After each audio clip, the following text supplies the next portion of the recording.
এই যে বিগত কয়েকদিন ধরে যে বিষয়টা চলছে বাংলাদেশে, যে ধর্ষণ, এই বিষয়টা তো একদল শ্রেণীর লোক বা বাংলাদেশে যারা মুমিন গোত্রীয় লোক আছে এরা বলছে যে শরিয়া আইন প্রতিষ্ঠিত হলে বা বাস্তবায়িত হলে দেশে আর ধর্ষণ হবে না। শরিয়া আইনের শাস্তি হচ্ছে মৃত্যুদণ্ড, তাই মৃত্যুদণ্ড বাস্তবায়িত হলে আর ধর্ষণ হবে না, সৌদি আরবে ধর্ষণ নেই ইত্যাদি কথা শোনা যায়।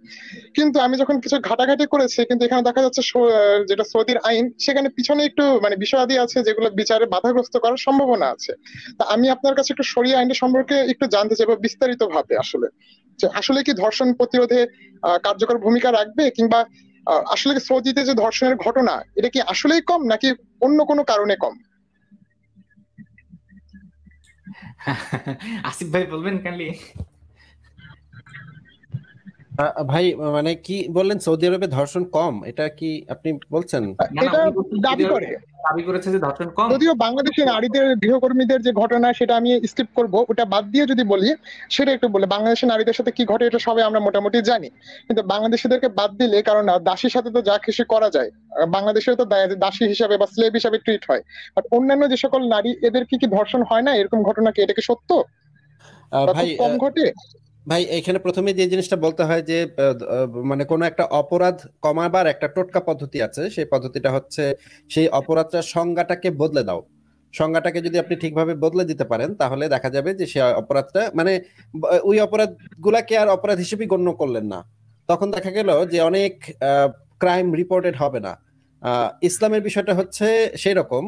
যেমন ধরেন সুইডেনে বা জার্মানিতে যে জিনিসটা হয় যে একজন পার্টনার, মানে স্বামী বা স্ত্রী বা ধরেন প্রেমিক প্রেমিকা, বয়ফ্রেন্ড গার্লফ্রেন্ড, মানে লিভিং পার্টনার, তারাও যদি পুলিশের কাছে ফোন করে বলে যে আমার পার্টনার আমাকে রেপ করেছে, তাহলে সেটা সরাসরি ধর্ষণের অন্তর্ভুক্ত হয় এবং সেটার শাস্তি হয়। কিন্তু আবার ধরেন যে একটা 18 বছরের কম মেয়েকে 40 বছরের একজন মানুষ কনভিন্স করেও যদি করে, মানে মেয়েটা রাজি হলো, মেয়েটা ওই সময় রাজি হলো, কিন্তু এটাকেও আইনগতভাবে ধর্ষণ হিসেবে গণ্য করা হবে। অথবা ধরেন কাজের লোককে বা দাসীকে এই ধরনের ব্যাপার যদি ঘটে সেটাকে ধর্ষণ হিসেবে, তাদের সাথে যদি যৌন সঙ্গম করা হয় তাহলে সেটাকে ধর্ষণ হিসেবে গণ্য করা হবে। কিন্তু ইসলামিক দেশগুলোতে এই যে তিন ক্যাটাগরি আমি বললাম, সেই তিন ক্যাটাগরিকে ধর্ষণ হিসেবেই আসলে গণ্য করা হয় না। এখানে ধর্ষণের সংজ্ঞাটাই অন্যরকম। তাহলে দেখা যাচ্ছে একটা বিরাট সংখ্যক ধর্ষণের রিপোর্টই হয় না। কারণ স্বামী যখন ধর্ষণ করে, একজন স্বামী বা পার্টনার যখন ধর্ষণ করে, তখন সেই জিনিসগুলো তো রিপোর্টই হয় না। রিপোর্ট না হলে কি মানে ইয়াটা কি হবে? আরেকটা সবচেয়ে গুরুত্বপূর্ণ বিষয় হচ্ছে শরিয়া কোর্টে ধর্ষণটা প্রমাণ করাটা খুবই ডিফিকাল্ট একটা কাজ। এটা মানে সাধারণত সম্ভবই হয় না শরিয়া কোর্টে ধর্ষণের মানে হ্যাঁ, আমি মামলা। হুদুদ আইনের কথাটা একটু শুনেছিলাম, হুদুদ আইন। হ্যাঁ, পাকিস্তানের যে হুদুদ আইন আছে, পাকিস্তানের বেশ কয়েকটা ফতোয়া আছে এই বিষয়ে। হুদুদ আইন আছে ধর্ষণের ক্ষেত্রে। আসলে একজন নারী, আহ, এই যে যে হাদিসটা আছে ধর্ষণ, কোরআনে কিন্তু ধর্ষণ বিষয়ে কিচ্ছু বলা নাই। কোরআনে যে জিনিসটা বলা আছে যে জেনা জেনা ব্যভিচার করলে কিন্তু উভয় পক্ষকে শাস্তি দেওয়ার কথা। কিন্তু আরেকটা পক্ষ মনে করে, আলেমদের ভিতরে আরেকটা পক্ষ মনে করে যে সূরা মাইদার 33 নম্বর আয়াতটাতে যেই ফিতনা ফাসাদ করার কথা বলা হয়েছে, সেই ফিতনা ফাসাদটার ভিতরে আসলে ধর্ষণ অন্তর্ভুক্ত, ডাকাতির সাথে ধর্ষণটা অন্তর্ভুক্ত ফিতনা ফাসাদের মধ্যে, এবং সেইটার কারণে তারা সেই শাস্তিটা প্রয়োগ করতে চায়। কিন্তু সেখানে আরেকটা সমস্যা হচ্ছে যে এই আয়াতটার, সূরা মাইদার 33 নম্বর আয়াতের পরের আয়াতটা 34 নম্বর আয়াতে যে জিনিসটা বলা হচ্ছে সেটা হচ্ছে সেই যদি গ্রেফতারের পূর্বে তওবা করে তাহলে সে আল্লাহর কাছে ক্ষমা পেয়ে যাবে। মানে ব্যাপারটা ফয়সালা হয়ে গেল। সে যদি গ্রেফতারের পূর্বে তওবা করে, তাহলে দেখা যাচ্ছে যে এইটাকে যদি আমরা ধরি তাহলে ধর্ষণের ক্ষেত্রে সলিউশন হচ্ছে না কোনো, সে মাফ হ্যাঁ, পেয়ে যাচ্ছে। তাহলে রিপোর্টটাই আর হচ্ছে না। যদি, হ্যাঁ, রিপোর্টই হচ্ছে না। আর যদি ধর্ষণটাকে ব্যভিচারের ভিতরে আপনি ইনক্লুড করেন, যে আরেক পক্ষ আলেম যারা মনে করে ধর্ষণটা হচ্ছে ব্যভিচারের অংশ, এক ধরনের ব্যভিচার, সেইখানে যে সমস্যাটা হচ্ছে ব্যভিচারের ক্ষেত্রে, টোটাল জিনার ক্ষেত্রে, জিনার ক্ষেত্রে যে কয়টা ক্যাটাগরি আছে সবগুলোর ক্ষেত্রে, জিনার ক্ষেত্রে 4 জন পুরুষ সাক্ষীকে আপনার দিয়ে প্রুফ করতে হবে কোর্টে যে এটা মানে এখানে যে হাদিসে যে জিনিসটা এসছে যে মানে এই যিনি যারা হাদিসটা বর্ণনা করেছেন তারা আঙ্গুলের ভিতরে আঙ্গুল একটা গোল করে আরেক আঙ্গুল দিয়ে সেটার ভিতরে ঢুকিয়ে দেখিয়েছেন যে এই অবস্থায় সাক্ষীদের দেখতে হবে যে এই এই ব্যভিচারটা ঘটেছে। ব্যভিচার এই আচ্ছা, ব্যভিচার মেডিকেলে যদি প্রমাণিত হয়, যদি মেডিকেলে প্রমাণিত হয়ে যাচ্ছে যে হ্যাঁ কিছু ঘটেছে বা রেপ ঘটেছে, সেক্ষেত্রে কি 4 জন সাক্ষী লাগবে? মেডিকেলে মেডিকেল মেডিকেলে প্রমাণিত হলে মেডিকেলে ডিএনএ টেস্ট এগুলা ইসলামী শরিয়াতে গ্রহণযোগ্য না। আপনি পাকিস্তানের হুদুদ আইন এই জিনিসটা লিখে সার্চ করেন, সেখানে পরিষ্কারভাবে বলা আছে কোন শরিয়া কোর্টে কোন ধরনের ইহুদি নাসারাদের তৈরি কোন ধরনের এভিডেন্স যেগুলা হচ্ছে যন্ত্র, দেখেন এখানে হচ্ছে কি 4 জন পুরুষ সাক্ষী, যে যে ইসলামের যে বিধান, ইসলামের যে ফিকাহ শাস্ত্রে এই জিনিসটা বলা আছে, ইসলামের যে বিধানটা হচ্ছে যে এমনকি নারীকেও তারা হদযোগ্য যে অপরাধগুলো সেই অপরাধের মধ্যে নারী সাক্ষীকেও তারা গ্রহণ করে না, কারণ নারী হচ্ছে বুদ্ধি এবং বুদ্ধি জ্ঞান দিনে মানে ত্রুটিপূর্ণ একটা একটা প্রজাতি। হ্যাঁ, শুধুমাত্র মুসলিম সাক্ষী কারা কারা হতে পারবে, সেই পুরুষের মুসলিম হতে হবে, নামাজি হতে হবে, সত্যবাদী হতে হবে। হ্যাঁ, হ্যাঁ, এই এটা শুনেছি। হ্যাঁ, যে হ্যাঁ, মুমিন পুরুষ হতে হবে এবং হ্যাঁ নিম্ন শ্রেণীর গোত্রের মানুষের পরিচ্ছন্নতা কর্মী এদের নাকি সাক্ষ্য গ্রহণ সব হয় না। হ্যাঁ হ্যাঁ, এখন যদি আপনি একটা যন্ত্রকে সাক্ষ্য হিসেবে আনেন, যন্ত্র তো ইসলামের ক্ষেত্রে আরো গ্রহণযোগ্য না, কারণ যন্ত্রের তো কোনো মানে ডিএনএ টেস্টিং এর যে যন্ত্রপাতি, সেই যন্ত্রপাতি তো ইসলামের ক্ষেত্রে গ্রহণযোগ্যই হবে না, কারণ যন্ত্র তো আরো বুদ্ধিশুদ্ধি নাই। ঠিক আছে, যেখানে নারীর সাক্ষ্যই গ্রহণ করা হচ্ছে না, সেখানে যন্ত্রের সাক্ষ্য ইসলামে কিভাবে গ্রহণ করা হবে?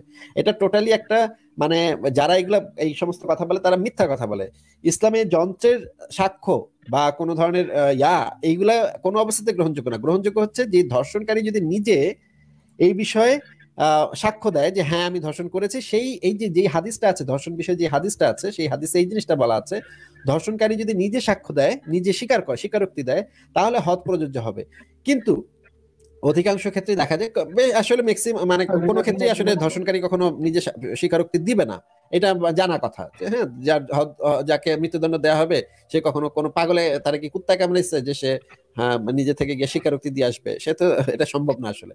তাহলে দেখা যাচ্ছে যে এই যে 4 জন পুরুষ সাক্ষী আনা, এটা হচ্ছে একটা খুবই ডিফিকাল্ট একটা প্রসিডিউর, এটা আসলে সম্ভব হয় না। এবং তাতে আসলে এবং আরেকটা বিষয় হচ্ছে যে ধর্মীয় মানে রক্ষণশীল সমাজে একজন নারীকে কেউ ধর্ষণ করেছে এই জিনিসটা যদি জানাজানি হয়, তাহলে মেয়েটা কি আসলে ব্লেম দেওয়া হয়, মেয়েটার পোশাক পরিচ্ছদকে ব্লেম দেওয়া হয়, মেয়েটার চালচলনকে ব্লেম দেওয়া হয়, মেয়েটা অসতী, মেয়েটা খারাপ, এবং ধর্ষণের পরে তার বিয়ে হওয়াটা নিয়েও নানা ধরনের জটিলতা তৈরি হয়। এই সমস্ত কারণে একটা রক্ষণশীল সমাজে একটা মেয়ে সাধারণত পুলিশের কাছে যায় না। এমনকি বাবা মা যখন জানে ব্যাপারটা, বাবা মা ব্যাপারটা ঢাকার চেষ্টা করে, বাবা মা ব্যাপারটা মানে মনে করে যে আমাদের পরিবারের সম্মান ক্ষুণ্ণ হবে, এই ঘটনাটা যদি জানাজানি হয় পরিবারের সম্মান ক্ষুণ্ণ হবে। এই সমস্ত কারণে সৌদি আরবের মতো দেশগুলোতে রিপোর্টেড রেপের ঘটনাই খুবই কম। তবে এই জিনিসটা পরিষ্কারভাবে আমরা বুঝে যাই যে আসল ঘটনাটা কি, যখন বাংলাদেশের যে নারী শ্রমিকরা তাদেরকে দাসী হিসেবে যখন সৌদি আরবে পাঠানো হয়, তারা মানে ম্যাক্সিমাম নারী যখন পেটে বাচ্চা নিয়ে আমাদের দেশে ফিরে আসে এবং এসে এয়ারপোর্টে এসে কাঁদতে কাঁদতে বলে যে বাবা এবং পুত্র 2 জন মিলে আমাকে রেপ করেছে, তখন আমরা ভাই পরিষ্কার বুঝে ফেলি যে সেখানে আসলে কি ঘটতেছে এবং সেখানে ঘটনাটা কি। তাদের পাসপোর্টটা আটকে রেখে তাদেরকে দিনের পর দিন ধর্ষণ করা হয়, এমনকি তারা পুলিশের কাছে গিয়ে রিপোর্ট করলেও পুলিশ সেই রিপোর্ট গুলা নেয় না, তালিকাবদ্ধ করে না, এফআইআর করে না। কারণ হচ্ছে এরা তো মানে বাংলাদেশের মানে দাসীবান্দি, এদের আবার কি রিপোর্ট নিবে। তো এই ভাই পরিষ্কার। কিন্তু উন্নত বিশ্বে যে জিনিসগুলা হয়, যে কোনো নারীকে যদি বাসে ট্রেনে এমনকি মৌখিক ভাবেও যদি কোনো একটা করে, এমন একটা মানে অ্যাবিউসিভ ওয়ার্ড ব্যবহার করে, তাহলে সেই নারী অবশ্যই এটা পুলিশে রিপোর্ট করে। এবং সে এই যে দেখেন এই যে 2015-16 সালে সম্ভবত এই যে 31st সময় সিরিয়ান রিফিউজিরা জার্মানিতে, আমি জার্মানিতে আছি, জার্মানিতে সিরিয়ান রিফিউজিরা মেয়েদের হ্যারাস করেছিল 31st সময় রাতের বেলা, শরীরে হাত দিয়েছিল এবং কয়েকটা মেয়ের জামা কাপড় টেনে খুলে ফেলেছে, বেশিরভাগই মুসলিম সিরিয়ান রিফিউজি তারা। এখন সেই যেই কয়টা মেয়ে এই যে কোলনে যে মেয়েটা হ্যারাসমেন্টের শিকার হয়েছে, অ্যাবিউজড হয়েছে, সেই মেয়েটা টিভি চ্যানেলে গিয়ে সরাসরি বলেছে যে দেখো আমাকে এইভাবে ওরা এরকম নির্যাতন করেছে। সেই পহেলা বৈশাখে বাংলাদেশে এরকম একটা ঘটনা ঘটেছিল, কিন্তু বাংলাদেশে কিন্তু সামনেও আসেনি, উল্টো বাংলাদেশে সেই মেয়েগুলোকে ব্লেম করা হয়েছে। আরো কত কি ঘটেছিল, আপনার কি মনে আছে? পহেলা বৈশাখে নারীদের বস্ত্র হরণ করা হয়েছিল টিএসসি তে। হ্যাঁ হ্যাঁ, আমার অবশ্যই মনে আছে, আমি তখন ছোট ছিলাম অনেক। ইনফ্যাক্ট ওই দিন আমি মানে যেদিন ওই যে টিএসসি তে যে ঘটনাটা ঘটেছিল ওই দিন আমি ওইখানেই ছিলাম, ওই এলাকাতেই আমি ছিলাম, বেশ ছোট ছিলাম তখন, এই হিসেবে পড়তাম। যাই হোক, আপনাকে যেটা না বলছি না না যে আসিফ ভাই, উনি বোধহয় এই যে 15-16 সালের যে ঘটনাটা, ওই যে জি জি জি, 15-16। আচ্ছা আচ্ছা হ্যাঁ ভাই, আচ্ছা আচ্ছা 15-16 সালে তো এটা তো আসিফ ভাই মানে নিত্য নতুন প্রতিদিনের ঘটনা ওই জায়গায়। মানে পয়লা বৈশাখের প্রতি প্রতি পয়লা বৈশাখে এই জিনিসটা হয়, ওই সময় ম্যাসিভ আকারে হয়েছে এটা, বাট প্রতিবারই তো হয়।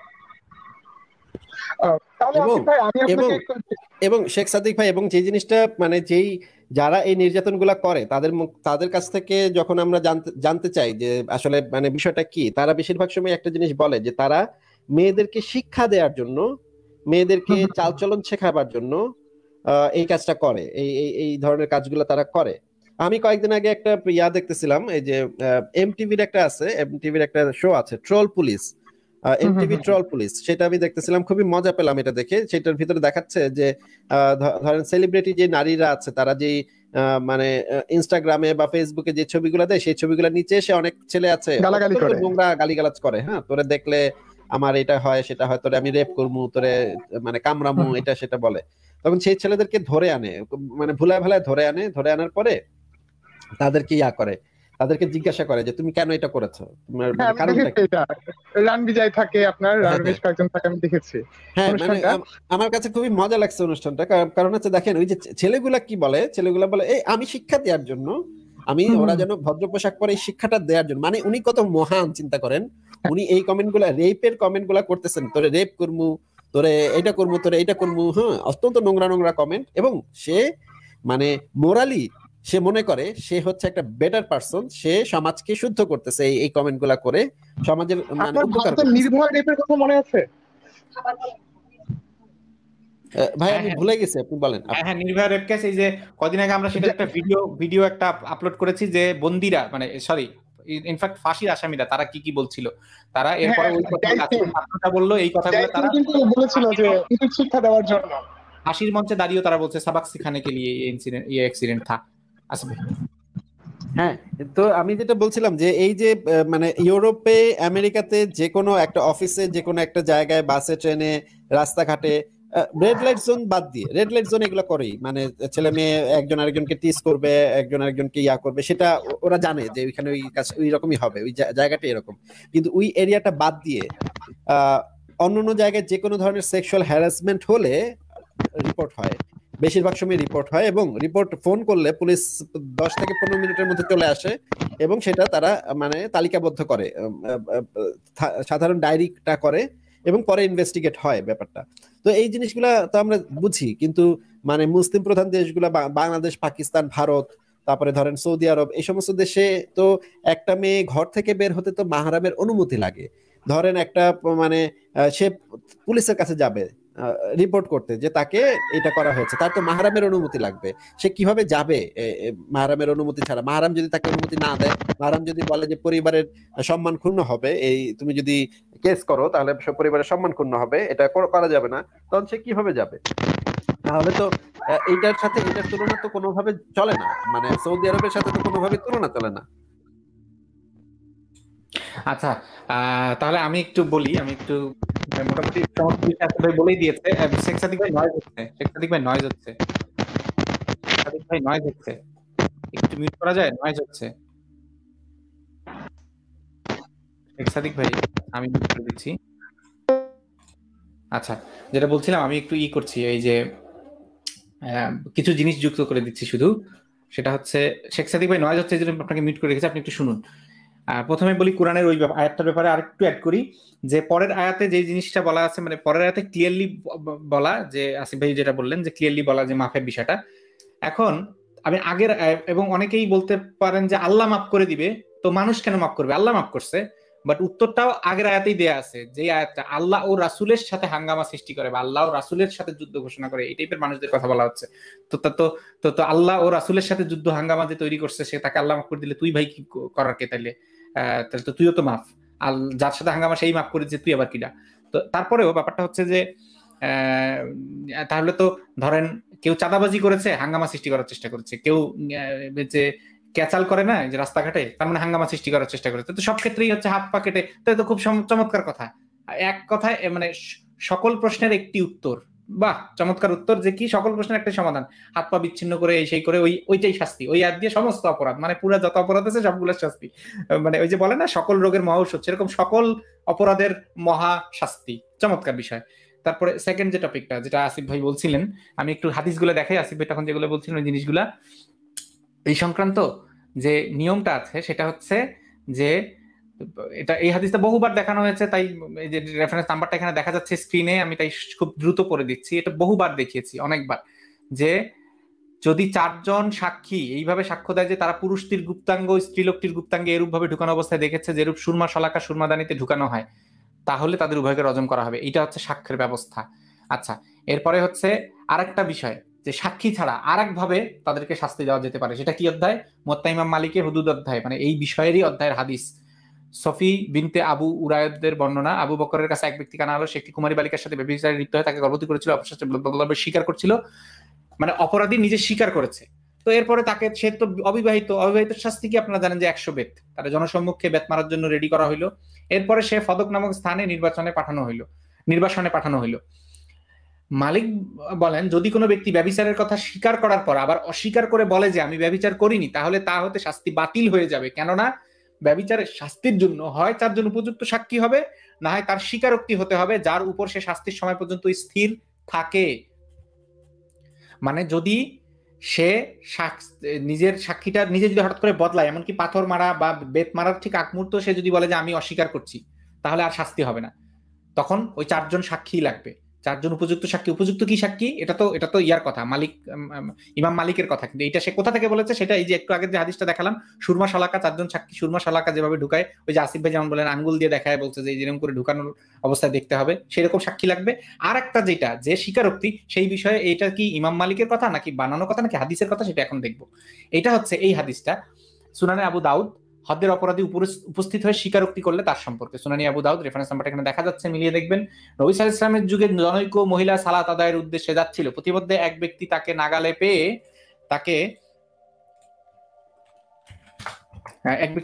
তার উপর চেপে বসে তাকে ধর্ষণ করে। সে চিৎকার দিলে লোকটি সরে পড়ে। এ সময় অপর এক ব্যক্তি তার পাশ দিয়ে যাচ্ছিল, সে ভুলবশত বলল এই লোকটি আমার সাথে এরূপ করেছে। এ সময় মুহাজিরদের একটি দল এই পথ দিয়ে যাচ্ছিলেন, স্ত্রীলোক বলল এই লোকটি আমার সঙ্গে এরূপ করেছে। অতএব যার সম্পর্কে মহিলাটি অভিযোগ করেছে তারা দ্রুত এগিয়ে লোকটিকে ধরলো। অতঃপর তারা তাকে তার নিকট নিয়ে আসলো। সে বলল হ্যাঁ সেই ব্যক্তি। তারা নিয়ে রাসূলুল্লাহর নিকট উপস্থিত করলেন। তিনি তার সম্পর্কে ফয়সালা করতেই আসল অপরাধী, মানে ফয়সালা করতেই আসল যে অপরাধী, সে দাঁড়িয়ে বলল হে আল্লাহর রাসূল, আমি অপরাধী। তার মানে তারা ভুল অপরাধীকে নিয়ে এসেছিল এবং সেটা নিয়ে ফয়সালা চলছিল। সেই মুহূর্তে আসল অপরাধী আসলো। সে ধর্ষিত মহিলাটিকে বলল, তিনি তখন ধর্ষিত মহিলাটিকে বললেন তুমি চলে যাও, তোমাকে ক্ষমা করেছেন। আর নির্দোষ ব্যক্তি সম্পর্কে উত্তম কথা বললেন। যে ধর্ষণের অপরাধী তার ব্যাপারে তিনি বললেন তোমরা একে পাথর মারো। তিনি বললেন সে এমন তওবা করেছে যে মদিনাবাসী যদি এরূপ তওবা করে তবে তাদের পক্ষ হতে তা অবশ্যই কবুল হবে। তার মানে দেখেন, তওবা করার পরেও তাকে ছাড়ে নাই, রজম করাই হয়েছে। এবং বলছে এখন আবার হাসান এই কথাটি বাদে তোমরা একে পাথর মারো, অধিকারযোগ্য কথা হলো তাকে পাথর মারা হয়নি। মানে এটার বিপরীত একটা বর্ণনাও এসেছে আবার, মানে তওবা করার ফলে তাকে মাফ করছে কিনা সেটা নিয়েও একটা সন্দেহ আছে, যে তাকে আবার মাফ করে দেওয়া হয়েছিল কিনা পরে। আচ্ছা, এখানে আমি দুটো পয়েন্ট উল্লেখ করবো। একটা হচ্ছে শুনে নেন, একটু শুনে নেন। আমার প্রশ্নটা সেখানে না, আমার প্রশ্নটা আপনার প্রশ্নের উত্তরটা একটু পরে প্রশ্ন করেন প্লিজ। আমার যেটা প্লিজ দেখানো শেষ করি, ইন্টারাপ্ট হলে মানে আমি যেটা বলতে চাচ্ছি সেটা বলতে পারবো না।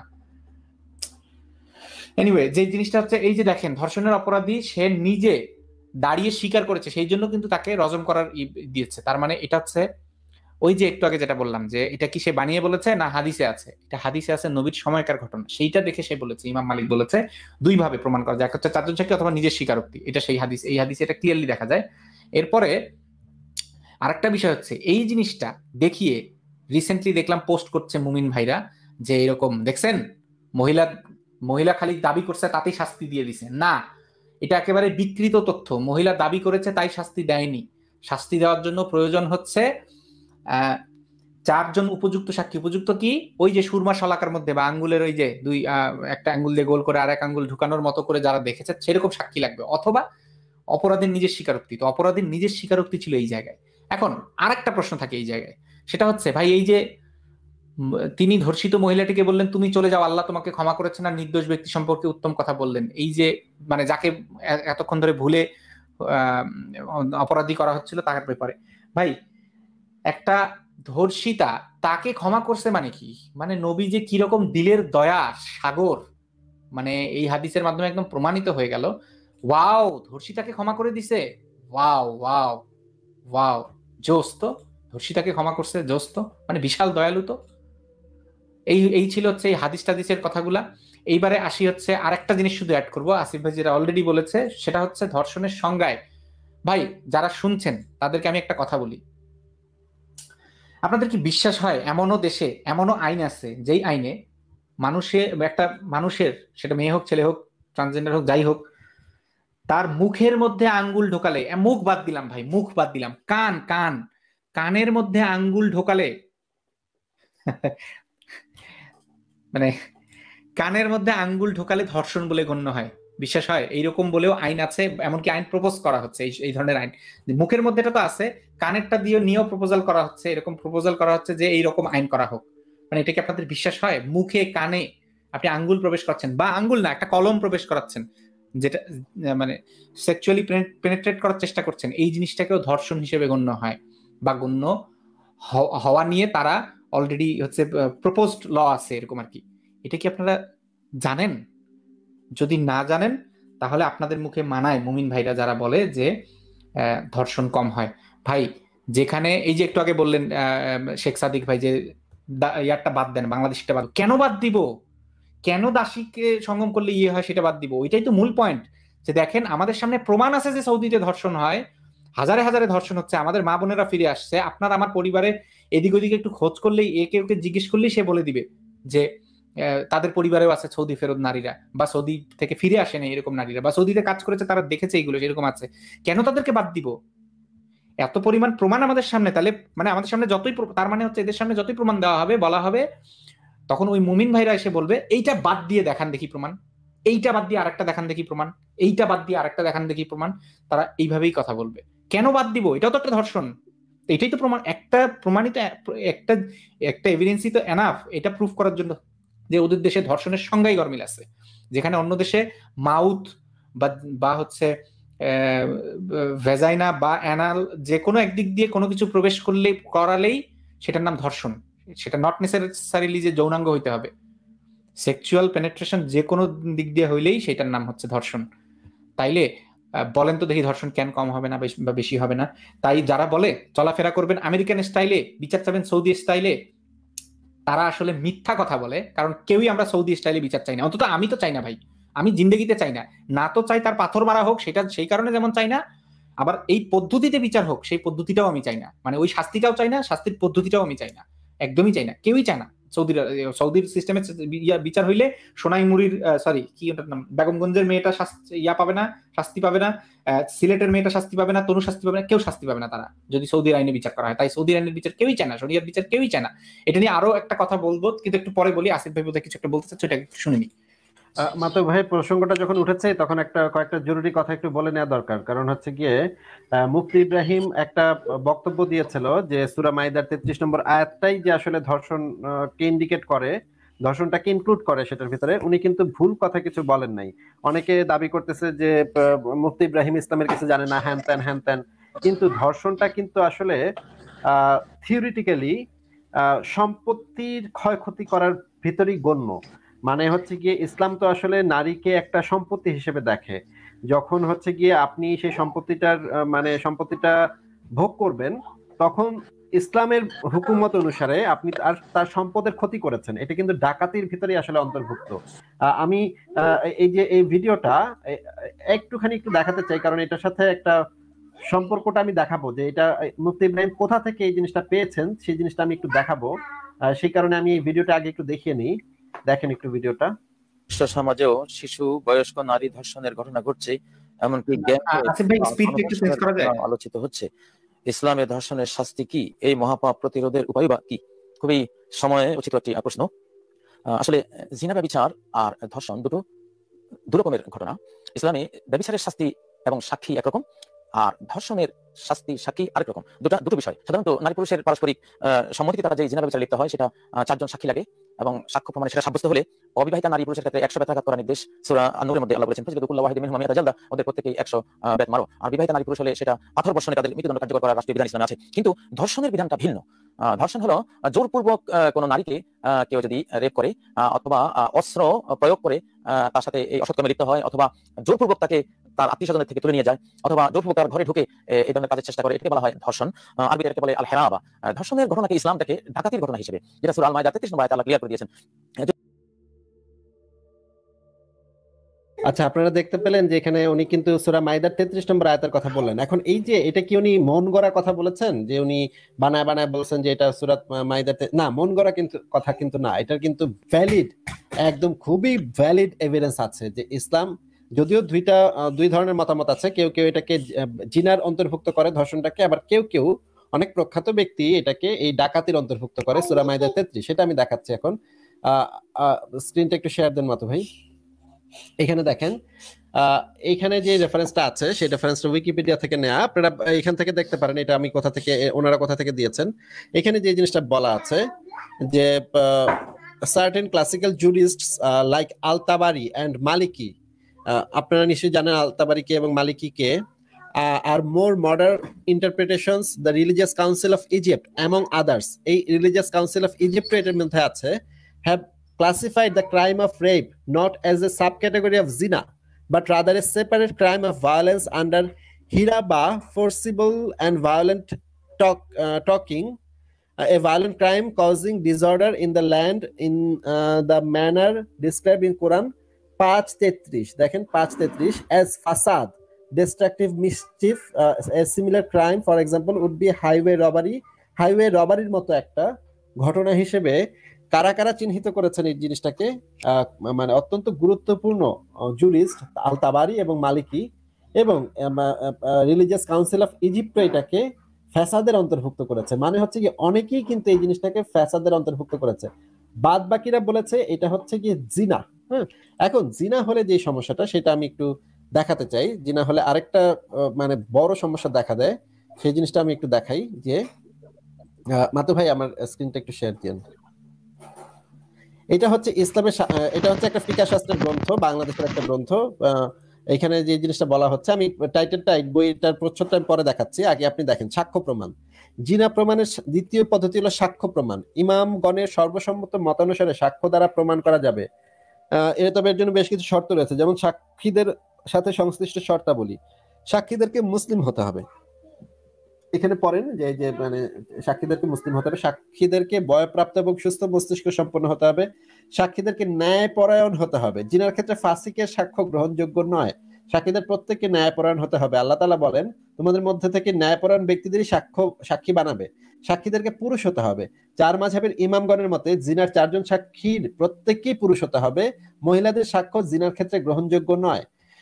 আল্লাহ তাআলা বলেন, তোমাদের মধ্যে থেকে 4 জন সাক্ষী দাঁড় করাও। এই আয়াতে আল্লাহ তাআলা পুরুষদেরকে বিশেষভাবে সম্বোধন করেছেন। তা থেকে জানা যায় যে জিনা প্রমাণের জন্য পুরুষদের সাক্ষ্যই কেবল গ্রহণযোগ্য হবে। সাক্ষীদের সংখ্যা 4 হতে হবে। জিনা প্রমাণের জন্য 4 জন সাক্ষীর প্রয়োজন। যদি সাক্ষীদের সংখ্যা একজনও কম হয় তাহলে শরীয়তের দৃষ্টিতে জিনা প্রমাণিত হবে না।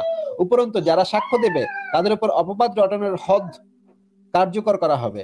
আল্লাহ তাআলা বলেন, আর যারা অবিবাহিত সতী মহিলাদেরকে অপবাদ দেয় অতঃপর 4 জন সাক্ষী উপস্থিত করতে পারে না, তাদেরকে 80টি বেত্রাঘাত করো। সাক্ষীদেরকে বাক শক্তি সম্পন্ন হতে হবে। সাক্ষীদের সাথে সংশ্লিষ্ট শর্তাবলী: খ, 4 জন সাক্ষ্য একই মজলিসে পেশ করতে হবে। 1 নম্বরে দেখেন, খ এর 1 নম্বর দেখেন, 4 জন সাক্ষীর সাক্ষ্য একই মজলিসে পেশ করতে হবে, আলাদা আলাদা হলে হবে না।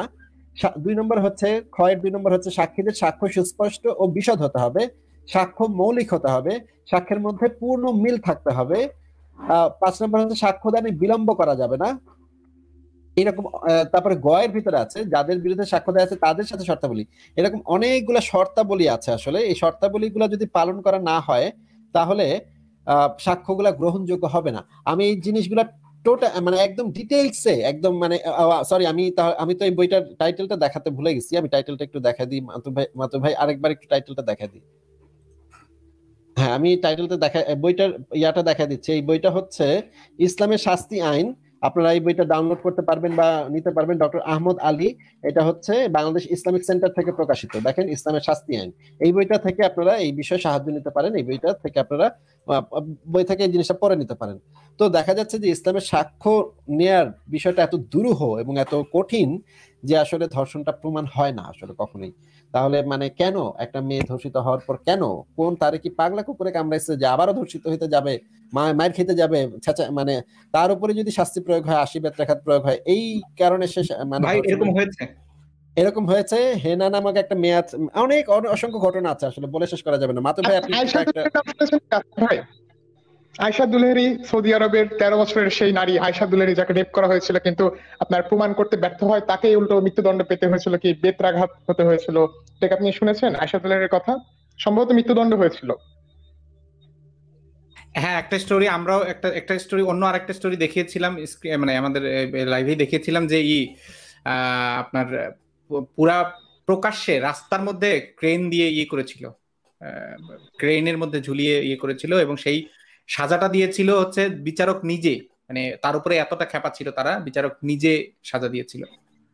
আমি তারপরে কাতিফের নাম শুনেছেন কি? কাতিফ, তাকে কাতিফের কিন্তু তার পরের বার, মানে প্রথমবার তাকে বেত্রাঘাত করা হয়েছে, এর পরের বার তাকে হচ্ছে আপিল করলে 6 মাসের জেল দেওয়া হয়েছে, এরকম আর কি ঘটনা কাতিফের। আচ্ছা, মাসুদ ভাই আমি একটু প্রশ্ন করবো, সেটা হচ্ছে যে সৌদি আরবে কি বা শরিয়া আইনে এই মুহূর্তে বা সৌদি আরবে কি কোনোভাবে ডিএনএ টেস্টটা কি গ্রহণ করে আদালতে? এই না প্রশ্নটা না আমার একটু করে না, জানার দরকার ছিল। না না করে মানে না, করে না। মুমিনরা যারা বলে যে ডিএনএ টেস্টের মাধ্যমে প্রমাণের কথা, এটা মানে ডিএনএ টেস্ট এখনো সৌদি আরবে এলাও না। না, সৌদি আরবে বা ইসলামিক কোনো কাউন্সিলে এটা আসলে এলাও না। ইসলামিক কাউন্সিল এটাকে করে, ডিনাই করে, যে এটা এটা এভিডেন্স হিসেবে, মানে মূল প্রমাণ হিসেবে এটার উপর ভিত্তি করে কখনোই দিতে পারবে না, সাজা দিতে পারবে না। মূল মূল প্রমাণ অবশ্যই ওই যেটা আছে ইসলামে সেটাই। আমি ওই যে কাতিফেরটা, সরি, এই যে আতিফারটা দিচ্ছি, এই যে স্ক্রিনে দিচ্ছি, এটা হচ্ছে পাবেন, অক্টোবর 23, 2018-তে এই পেজে পাবেন, এই পুরো ঘটনাটা পাবেন, বা গুগল করলেই পাবেন, এই নামটা লিখে গুগল করলেই পাবেন, গুগল করলেই পেয়ে যাবেন। আমি কমেন্টের লিঙ্কটা দিয়ে দিচ্ছি, এই যে এটা উইকিপিডিয়াতেও পেয়ে যাবেন, শহরের লিঙ্ক সহ, খবরের লিঙ্কগুলো সহ। এই যে তারে আর কি, যে এইভাবে রাস্তার মধ্যে ঝুলায় মারছিল, বিচারক নিজে ওই বিচারটা করছিল। আচ্ছা, মাতব্বর ভাই, কোনোভাবে কি ইজমা বা কিয়াসের মাধ্যমেও কি ডিএনএ টেস্টটাকে কি শরিয়া আইনের এর মধ্যে ঢুকানো যায় না? কিয়াসের মাধ্যমেই তো সেটা বাতিল করেছে। আচ্ছা, আমি একটা রেফারেন্স দেখাচ্ছি, একটু দেখেন। এখানে যে জিনিসটা বলা হচ্ছে, এটা হচ্ছে লাইব্রেরি অফ কংগ্রেসের একটা ইজিপ্ট কি করেছে, rejects DNA results that contradict শরিয়া রুলস অফ এভিডেন্স। এখানে দেখেন 2010 সালের যে রিপোর্টটা এসেছে, সেখানে বলা হচ্ছে যে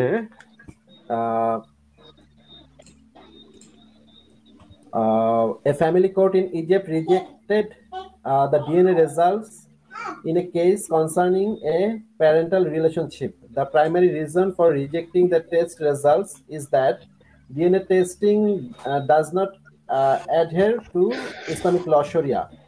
A husband, a blah blah blah, এই পুরো রিপোর্ট আপনারা পুরো দেখতে পারেন, যে ইসলামিক শরিয়া কোর্ট ডিএনএ টেস্টকে বরাবরই রিজেক্ট করে আসছে, কারণ শরিয়ার সাথে এটা সংঘাতপূর্ণ। আচ্ছা আচ্ছা আচ্ছা, মানে উল্টো তাহলে শাস্তি পায়। সৌদি আরবে কোনো প্রকার ডিএনএ টেস্ট এটা ঘটে না ধর্ষণের ক্ষেত্রে? এই ধরনের কোনো আলামত অ্যাকসেপ্টেবল না সৌদিতে? ভাই সৌদিতে অ্যাকসেপ্টেবল কিনা এই মুহূর্তে মানে প্রিন্স সালমান এসে অনেকগুলো পরিবর্তন করেছে, এই মুহূর্তে মানে কিনা আমি আসলে জানি না, কিন্তু ইসলামে এটা না, অ্যালাউড না। আচ্ছা, তবে আমি আপনার, আর ইরানে তো অবশ্যই অ্যালাউড না, কি বলেন? ইরানে তো একদমই না।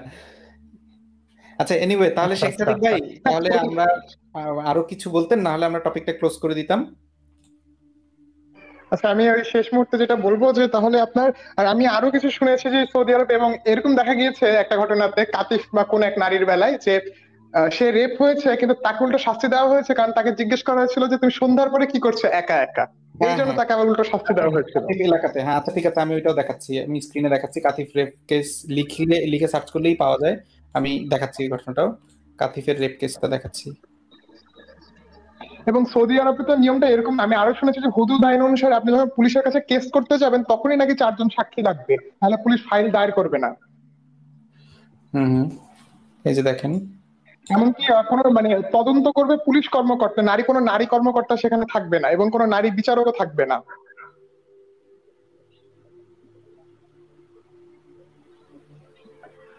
হ্যাঁ, এই যে the court also sentenced the two victims to 6 months in prison and 90 lashes each for being alone with a man who is not a relative in a parked car. তাও কারের মধ্যে থাকা, কারের মধ্যে কেন ছিল? অনাত্মীয় কারোর সাথে। এবং অ্যাপিল কোর্ট আবার কি করছে? ভিকটিমের সেন্টেন্সটা ডাবল করে দিছে।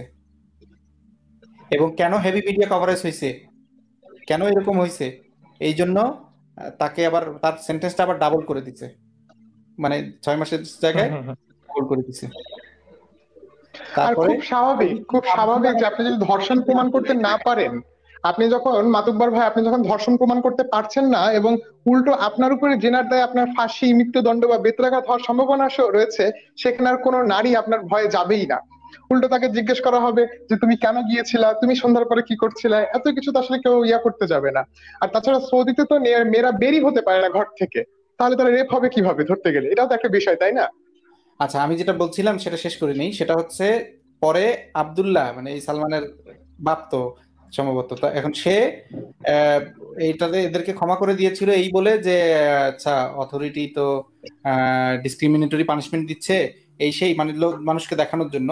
কিন্তু এই যে এই ক্ষমাটা আসলে তাদের যে সৌদি যে জাস্টিস সিস্টেমের যে অবস্থাটা, সেটার আসলে করে না, মানে সেটার আসলে মূল ভাবে সেটাকে প্রতীয়মান করে না।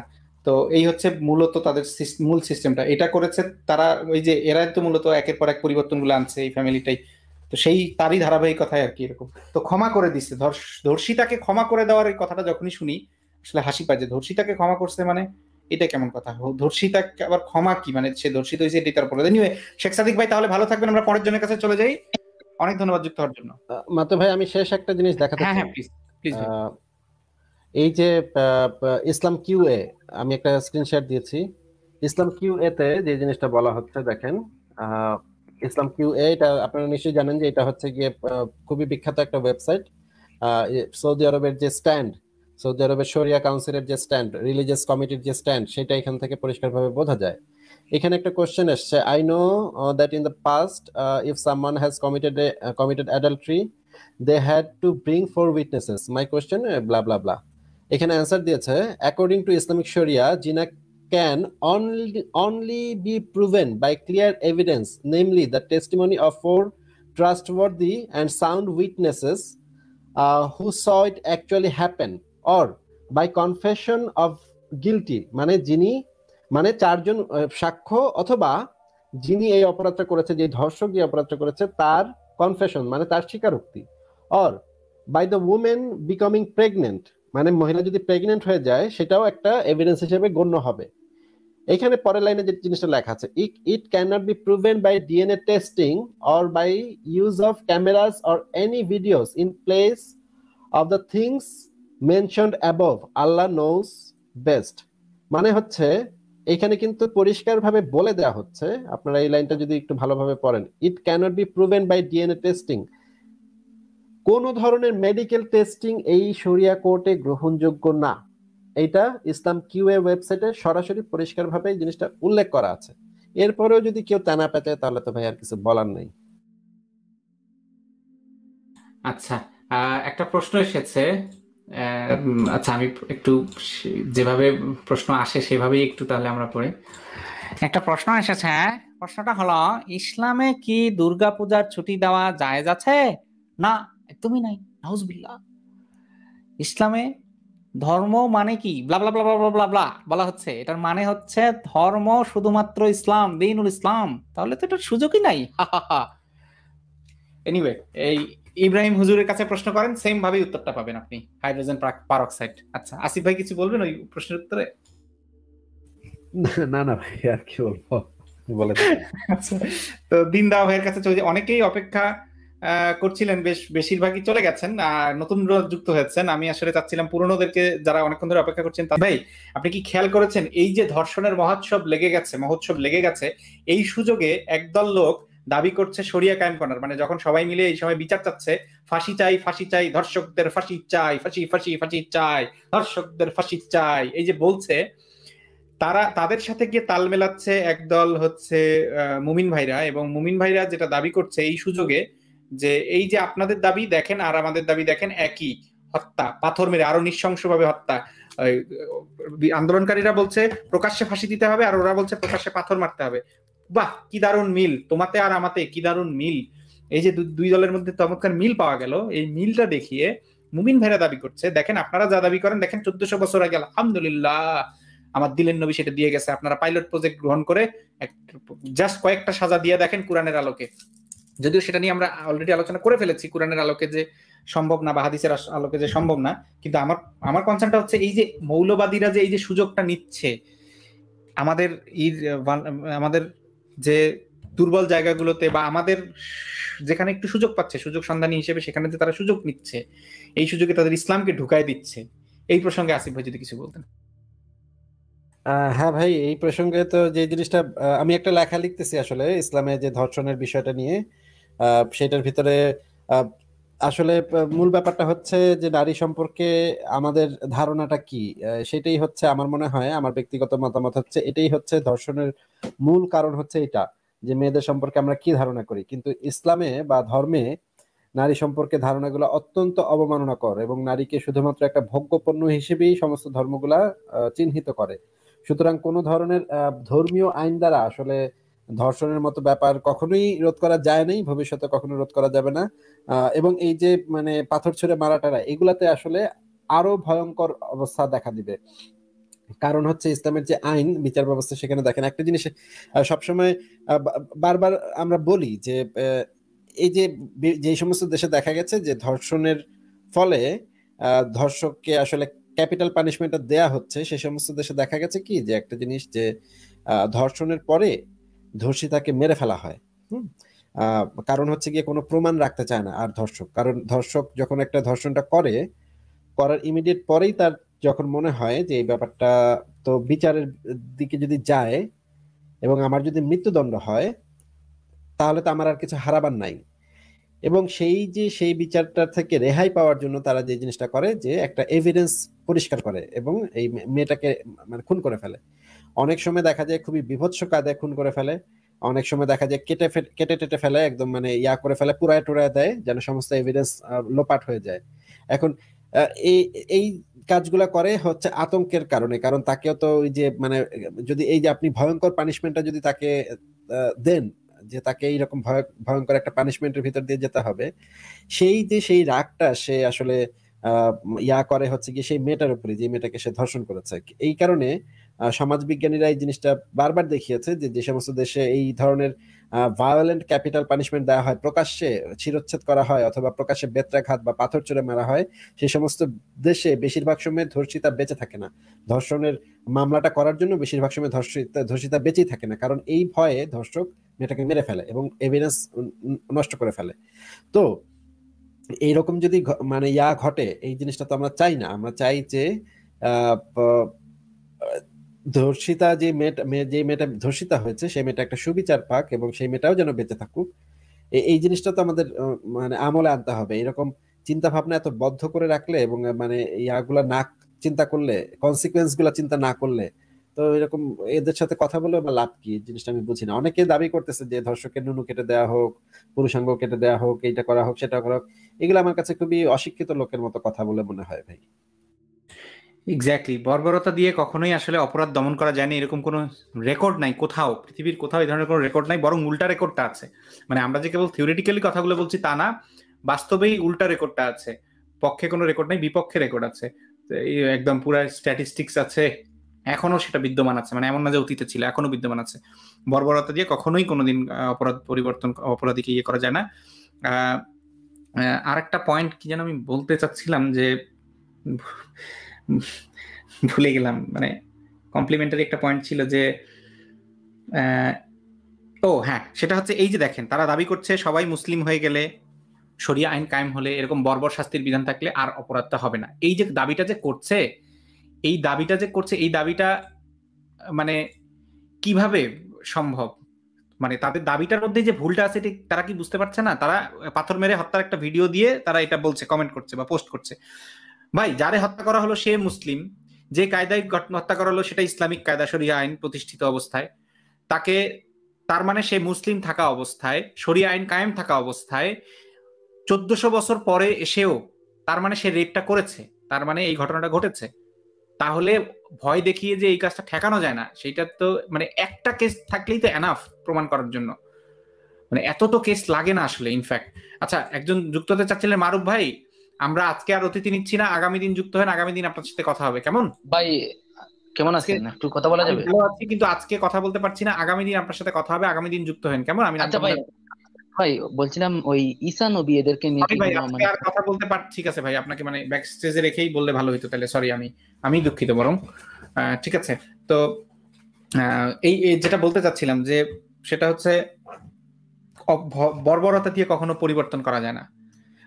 এবং পরিবর্তনটা রাতারাতি পরিবর্তন চাইলেও সম্ভব না, রাতারাতি পরিবর্তন কখনোই স্থায়ী হয় না, এরকম কোনো রেকর্ড নাই পৃথিবীতে রাতারাতি পরিবর্তন সেটা স্থায়ী হয়েছে। ধীরে ধীরে পরিবর্তন, ধীরে ধীরেও না হোক, মানে প্রত্যেকটা স্টেপ ফলো করে, পরিবর্তনের প্রত্যেকটা স্টেপ ফলো করে যদি পরিবর্তন হয়, প্রত্যেকটা প্রত্যেকটা স্টেপ গুলো যদি অনুসরণ করার পরে যদি সেটা যদি পরিবর্তনটা আসে, সেইটা টেকসই হয়। সেটা যতদিন হোক, সেটা যদি এমন হয়, সেটা যদি রাতারাতি সম্ভব হয় তাহলে রাতারাতি, সেটা যদি অনেকদিন ধরে সম্ভব হয় তাহলে অনেক দিনে। কিন্তু প্রত্যেকটা স্টেপ ফলো না করে যদি আমরা পরিবর্তনটা আনি, যেই স্টেপটা আমরা বাদ দিব, ইনফ্যাক্ট ইতিহাস সাক্ষী ওই স্টেপটার দিকেই মানুষ ফিরে গেছে। এই যে দেখেন ৭১-এর মুক্তিযুদ্ধ, এখন কইলে তো বলবেন যে আমি বালা না, বালা লইয়াই থাকেন। ব্যাপারটা হচ্ছে এই যে আমরা মানে যেই বেটারা হচ্ছে ধরেন যে এই সময় ওইগুলোর বিপক্ষে কাজ করেছিল, অনেকেই ছিল, স্বাধীনতা চায় নাই, দুই পাকিস্তান একসাথে থাকলে সমস্যা কি, একটু রেপ টেপ করছে এমন কি। এই যে আমরা স্টেপটা ফলো না করেই আমরা কি করেছি, শুরু করে দিচ্ছি, ওকে ফাইন, চলো আমরা এখন নতুন দেশ, লাড়ে লাক্কা দেড়ে ধাক্কা, ঝিকি ঝিকি পম পম, চলো আমরা এখন হচ্ছে ই করব, আমরা এখন দেশ নিয়ে দেশে মাথায় তুলবো, একদম দেশরে উড়ায় দিচ্ছে। কিন্তু এতে কি হয়েছে, দেশটা যে একটা, যে আপনারা এক একটা দেশ যে চালাচ্ছেন, সেটা যে এই পরিবর্তনটা যে আপনাদের দরকার ছিল, স্বাধীনতাটা যে আপনার দরকার ছিল, সেই স্বাধীনতাটা কেন প্রয়োজন ছিল এই জিনিসটা রিয়ালাইজই করলো না। যদিও আমি মনে করি যে হ্যাঁ, যখন মানে যুদ্ধ, মানে আমরা তো আর যুদ্ধ করিনি, যুদ্ধ করেছে ওরা, আমরা তো ডিফেন্ড করেছি, তো সেই হিসেবে মানে এই জিনিসটা আসলে তুলনাটা ওইভাবে যায় না। বাট যদি এমন হইতো যে আমরা যুদ্ধটা করতাম, করে ছিনাই নিতাম, যেমনটা হয়েছিল ব্রিটিশদের সাথে, মানে আমরা কেন স্বাধীনতা দরকার এটা না বুঝে আমরা উপর্যুপরি মানে করেছি, নিজেকে স্বাধীন করার জন্য একেবারে পাগলা, কেউ জাতীয়তাবাদের নামে, কেউ ধর্মের নামে দেশ দেশ বিভাগ করে একাকার অবস্থা। ফলাফল আজকে এতদিন পরেও সেম, আমরা পরাধীন, আপনি একটা কমেন্ট করতে পারবেন না, নাম বললে চাকরি থাকবে না, এরকম একটা অবস্থা হয়েছে। এই কারণে আমি মনে করি, আমার ব্যক্তিগত মতামত আর কি, এটার সাথে হয়তো আসিফ ভাই, ফারাজ ভাই বা অন্যরাও দ্বিমত করতে পারেন, যে পরিবর্তনের স্টেপ গুলা যদি যথাযথভাবে অনুসরণ না করা হয়, অথবা সেই স্টেপ গুলা অনুসরণ না করলে ওই স্টেপটা যে জনগণ বোঝে বা মানুষ যে বুঝতে পারছে, এই জিনিসটা যদি এনশিওর না করা হয়, ভাই ওই যেই জায়গাটাতে গ্যাপটা থাকলে ওই জায়গাতে আবার আমাদেরকে ফিরে আসতে হবে, আবার ফিরে আসতেই হবে, এটা ইতিহাস সাক্ষী। এটা আমার আর কি বক্তব্য, ব্যক্তিগত মতামত আর কি।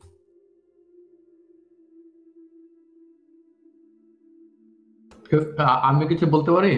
সাইদ ভাই প্লিজ, আপনি আমাদের শেষ অতিথি, বলেন কাইন্ডলি। থ্যাংক ইউ আমাকে যে মানে শেষ সময় যুক্ত করার জন্য। আর আই সরি, তখন আসলে কলেজ ছিলাম তো এই জন্য কথা বলতে পারিনি।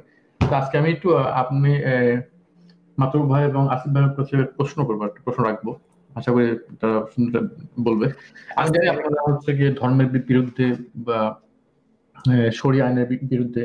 তো আমার মতে বাংলাদেশে আমরা যেভাবে বসবাস করি, আমাদের যেরকম চলাফেরা, সংস্কৃতি বলেন, সবকিছু মিলে আমার কাছে মনে হয় না শরিয়া আইন আমাদের দেশের জন্য কম্পেটেবল। এটা আমার ধারণা বা আমি মনে করি। কারণ শরিয়া আইন মানে ইসলাম প্র্যাকটিস করা একটা জিনিস, আর শরিয়া আইনের আওতায় থাকা একটা জিনিস। তো আমি ইসলামের প্র্যাকটিস পক্ষে, কিন্তু আমি শরিয়া আইনের কেন জানি পক্ষে না, কারণ মনে হয় আমার চলাফেরা, জীবনযাত্রার মানটা পাল্টে দেবে। এর আপনাদের প্রশ্ন এটাই যে শরিয়া আইন যদি আপনারা আমার সাথে একমত হন যে শরিয়া আইন আমাদের দেশের জন্য ইনকম্পেটেবল, তাহলে সে মানে কেন মানে ইনকম্পেটেবল মনে হচ্ছে আপনাদের? কোন কোন ক্ষেত্রে আমরা সমস্যার সম্মুখীন হতে পারি আমাদের চলাফেরা? আসিফ ভাই। ভাই শরিয়া, আমি মাতো ভাই, আমি বলবো। হ্যাঁ হ্যাঁ প্লিজ আসিফ ভাই, আমি আমার প্রশ্নটা ঠিকভাবে শুনি, তো আপনি বলেন প্লিজ। আচ্ছা, মানে শরিয়া আইনের তো অনেকগুলো ধারা উপধারা আছে। সাইদ ভাই, আপনি কোন জিনিসটা নিয়ে আসলে বলতে চাচ্ছেন সেটা যদি একটু আমাকে স্পেসিফাই করেন।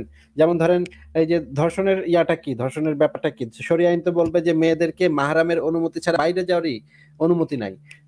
মানে এমনকি ড্রাইভারের সাথে পর্যন্ত, সে ড্রাইভারের পেছনের সিটে বসে পর্যন্ত সে বাইরে যেতে পারবে না, শপিং করতে যেতে পারবে না, স্কুল কলেজে যেতে পারবে না, মানে তার মাহরাম সাথে থাকতে হবে। এখন এরকম একটা পরিস্থিতিতে আহ, এ- এটা এটা কম্পেটেবল, মানে এটা তো কোনো পৃথিবীর কোথার জন্য কম্পেটেবল না। আসলে পৃথিবীর কোথাও এই ধরনের আইন চলতে পারে না। পৃথিবীর কোনো মানুষ, এমনকি যদি আপনি 1400 বছর আগের কথাও চিন্তা করেন, সেই সময়ের মানুষের তো নাভিশ্বাস উঠে যাওয়ার কথা এরকমের একটা আইন থাকলে, যে মানে একটা মানুষ টয়লেটে পর্যন্ত যেতে পারে না। নবীর হাদিসের ভিতরে আছে নবীর স্ত্রীগণ টয়লেটে পর্যন্ত দিনের বেলা যেতে পারতো না, রাত্রে পর্যন্ত অপেক্ষা করতে হতো কালো বোরখা পরে দূরে একটা প্রশস্ত জায়গায়, সেখানে ইয়া করতে যেত। মানে এটা কোথাও তো কম্পিটেবল না। এখন আপনি একটু স্পেসিফাই করেন যে কোন আইনটা কি, কোন জিনিসটা নিয়ে আপনি বলছেন। Thank you. আসলে আসিফ ভাই, আমি আপনার কাছে আপনার ওই হাদিস টাদিস না বলা মনে হয় অন্যভাবে ব্যাখ্যা করলে ভালো হয়, তাহলে আমাদের বুঝতে সুবিধা হবে। এই যেমন ধর আপনি যে একটা বললেন যে ড্রাইভারের পিছনে বসে যাওয়া সম্ভব না। আমি যতদূর জানি, মানে ইরানে শরিয়া আইন আছে, তারপর সৌদি আরবে আছে, তাহলে ওইসব দেশে তো আমি দেখি যে ড্রাইভারের পিছনে বসে মানে মেয়েরা মানে চলাফেরা করছে তো, এবং একা একা তারা যাচ্ছে। তো ওই এখানে তো কোনো মানে আমি তো দেখছি না যে শরিয়া আইনে এই ধরনের কোনো বাধা আছে। হয়তো ইসলাম থাকতে পারে। আমি আসলে ইসলাম সম্পর্কে জানতে চাচ্ছি না, আমি জানতে চাচ্ছি শরিয়া আইনটা কিভাবে আমাদের চলাফেরায় মানে সমস্যা এটার করবে। উত্তর আগে দিয়ে নি ভাই, কিভাবে তারা যাচ্ছে এটার উত্তর আগে দিয়ে নি। এই বিষয়ে যে ফতোয়া কাউন্সিল, শরিয়া বা সৌদি আরবের যে সর্বোচ্চ ফতোয়া কাউন্সিল, তারা যে ফতোয়াটা দিয়েছে, তারা হচ্ছে সেই মেয়েদেরকে, ড্রাইভারদেরকে ইসে পরিণত করে নিতে হবে, মানে মাহরামে পরিণত করে নিতে হবে। কিভাবে? বুকের দুধ খাওয়ায়, 5 ঢোক বা 10 ঢোক বুকের দুধ খাওয়ায় তাদেরকে আত্মীয়তার সূত্রে সন্তানে পরিণত করে নিতে হবে, তাদের মা হয়ে যেতে হবে, দুধ মা হয়ে যেতে হবে। তাহলে তাদের ভিতরে বিবাহটা অবৈধ হয়ে যাবে। হ্যাঁ, না, এটা হচ্ছে গায়রে মাহরাম হয়ে যাবে। সরি, আমি ভুল বলছি, গায়রে মাহরাম হয়ে যাবে, তাদের সাথে বিবাহটা অবৈধ হয়ে যাবে। নাকি মাহরাম মাহরাম, আচ্ছা, মাহরাম, মাহরাম, মাহরাম আসিফ ভাই, মাহরাম, মাহরাম। সরি, ঠিকই বলছিলাম, মাহরাম হয়ে যাবে। এখন এই গায়রে মাহরামদেরকে মাহরামে পরিণত করা হয়, যে দুধ খাওয়ায়। হ্যাঁ, এখন এই বিষয়ে আবার শরিয়া কাউন্সিলের দুই আলেমদের ভিতরে দুই ভাগ হয়েছে। এক ভাগ বলেছে যে সরাসরি বুক থেকে দুধ খাওয়াতে হবে, আর এক ভাগ বলেছে যে গ্লাসে করে দুধটা খাওয়াইলেও হবে, 5 ঢোক বা 10 ঢোক। এখন এইটা ভাই, এইটা যদি সিস্টেম হয় একটা শরিয়া, এই শরিয়া কাউন্সিল তো সর্বোচ্চ অথরিটি, যারা হচ্ছে এই ফতোয়াগুলো দিবে, তারা কোরআন হাদিসের আলোকে এই ফতোয়াগুলো দিবে। এখন এইটা যদি সিস্টেম হয়, তাহলে এই সিস্টেমটা কতখানি অ্যাপ্লিকেবল, এবং যেই মেয়েদের এখনো বাচ্চা হয় নাই তারা কিভাবে এই দুধটা খাওয়াবে, এটা আমি ভাই, মানে আপনি বলেন কিভাবে খাওয়াবে। আসিফ ভাই, আপনার কথাটা আমার কাছে একটু হাস্যকর মনে হলো, সরি হাস্যকর কথা বলার জন্য, মানে অযৌক্তিক মনে হলো। তো আপনি বলতে চাচ্ছেন যে সৌদি আরবে যেসব ড্রাইভার যায় বাংলাদেশ থেকে, সবাইকে দুগ্ধপান করে তাদের মানে বসের বউয়ের, এটা কি সম্ভব? মানে যারা শরিয়া আইনটাকে ফলো করছে, তাদেরকে এই জিনিসটাই ফলো করতে হবে, যে যদি তারা গায়েরে মাহরাম হয়, তাদের সাথে একাকী যদি কোনো নারী কোথাও যেতে হয়, যে মার্কেটে যেতে হয় বা কোথাও যেতে হয়, কোনো জরুরি কাজে যেতে হয়, তখন মাহরামের অনুমতি নিতে হবে, এবং যার সাথে যাবে, যে ড্রাইভার সামনে থাকবে, তাকে দূত পুত্রতে পরিণত করে তারপরে যেতে হবে। যারা শরিয়া আইন, ইসলামকে মেনে চলে, শরিয়া আইনকে ফলো করে, তাদের অবশ্যই এইভাবে যেতে হবে। সেটা বুঝতে পারছি, আপনি তো আইনটা বলছেন, কিন্তু আমার কথা হচ্ছে কি, আইন তো ধরেন একটা মানে একটা বইয়ের আইন বা আর হচ্ছে প্র্যাকটিস তো এক না। আমার তো মনে হয় না সৌদি আরব ইরানে কোনো ড্রাইভারকে মেয়েদের দুধ পান করা মানে করানো হয়। এটা আমি সরি মানতে পারলাম না ভাই।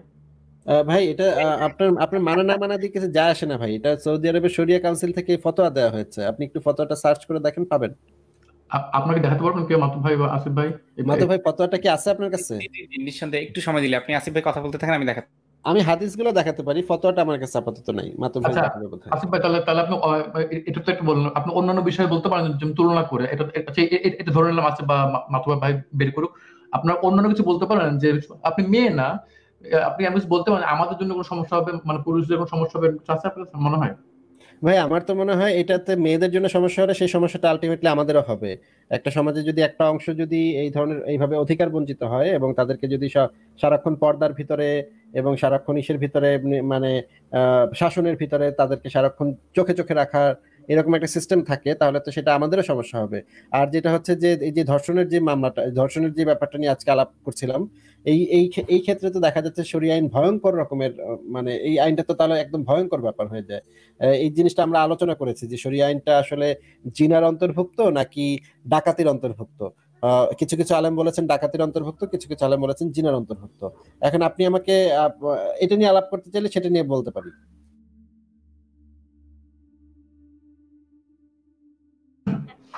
না, আমার কাছে মনে হয় না। আমার কাছে যেটা মনে হয়, ধরি যদি আমরা স্বার্থবাদী পুরুষ হই, তাহলে শরিয়া আইন চালু হলে মেয়ের জন্য হয়তো বেশ অনেক বাধা আসবে, বাট স্বার্থপর পুরুষদের বেশ সুবিধা হবে, যেটা আমি মনে করি।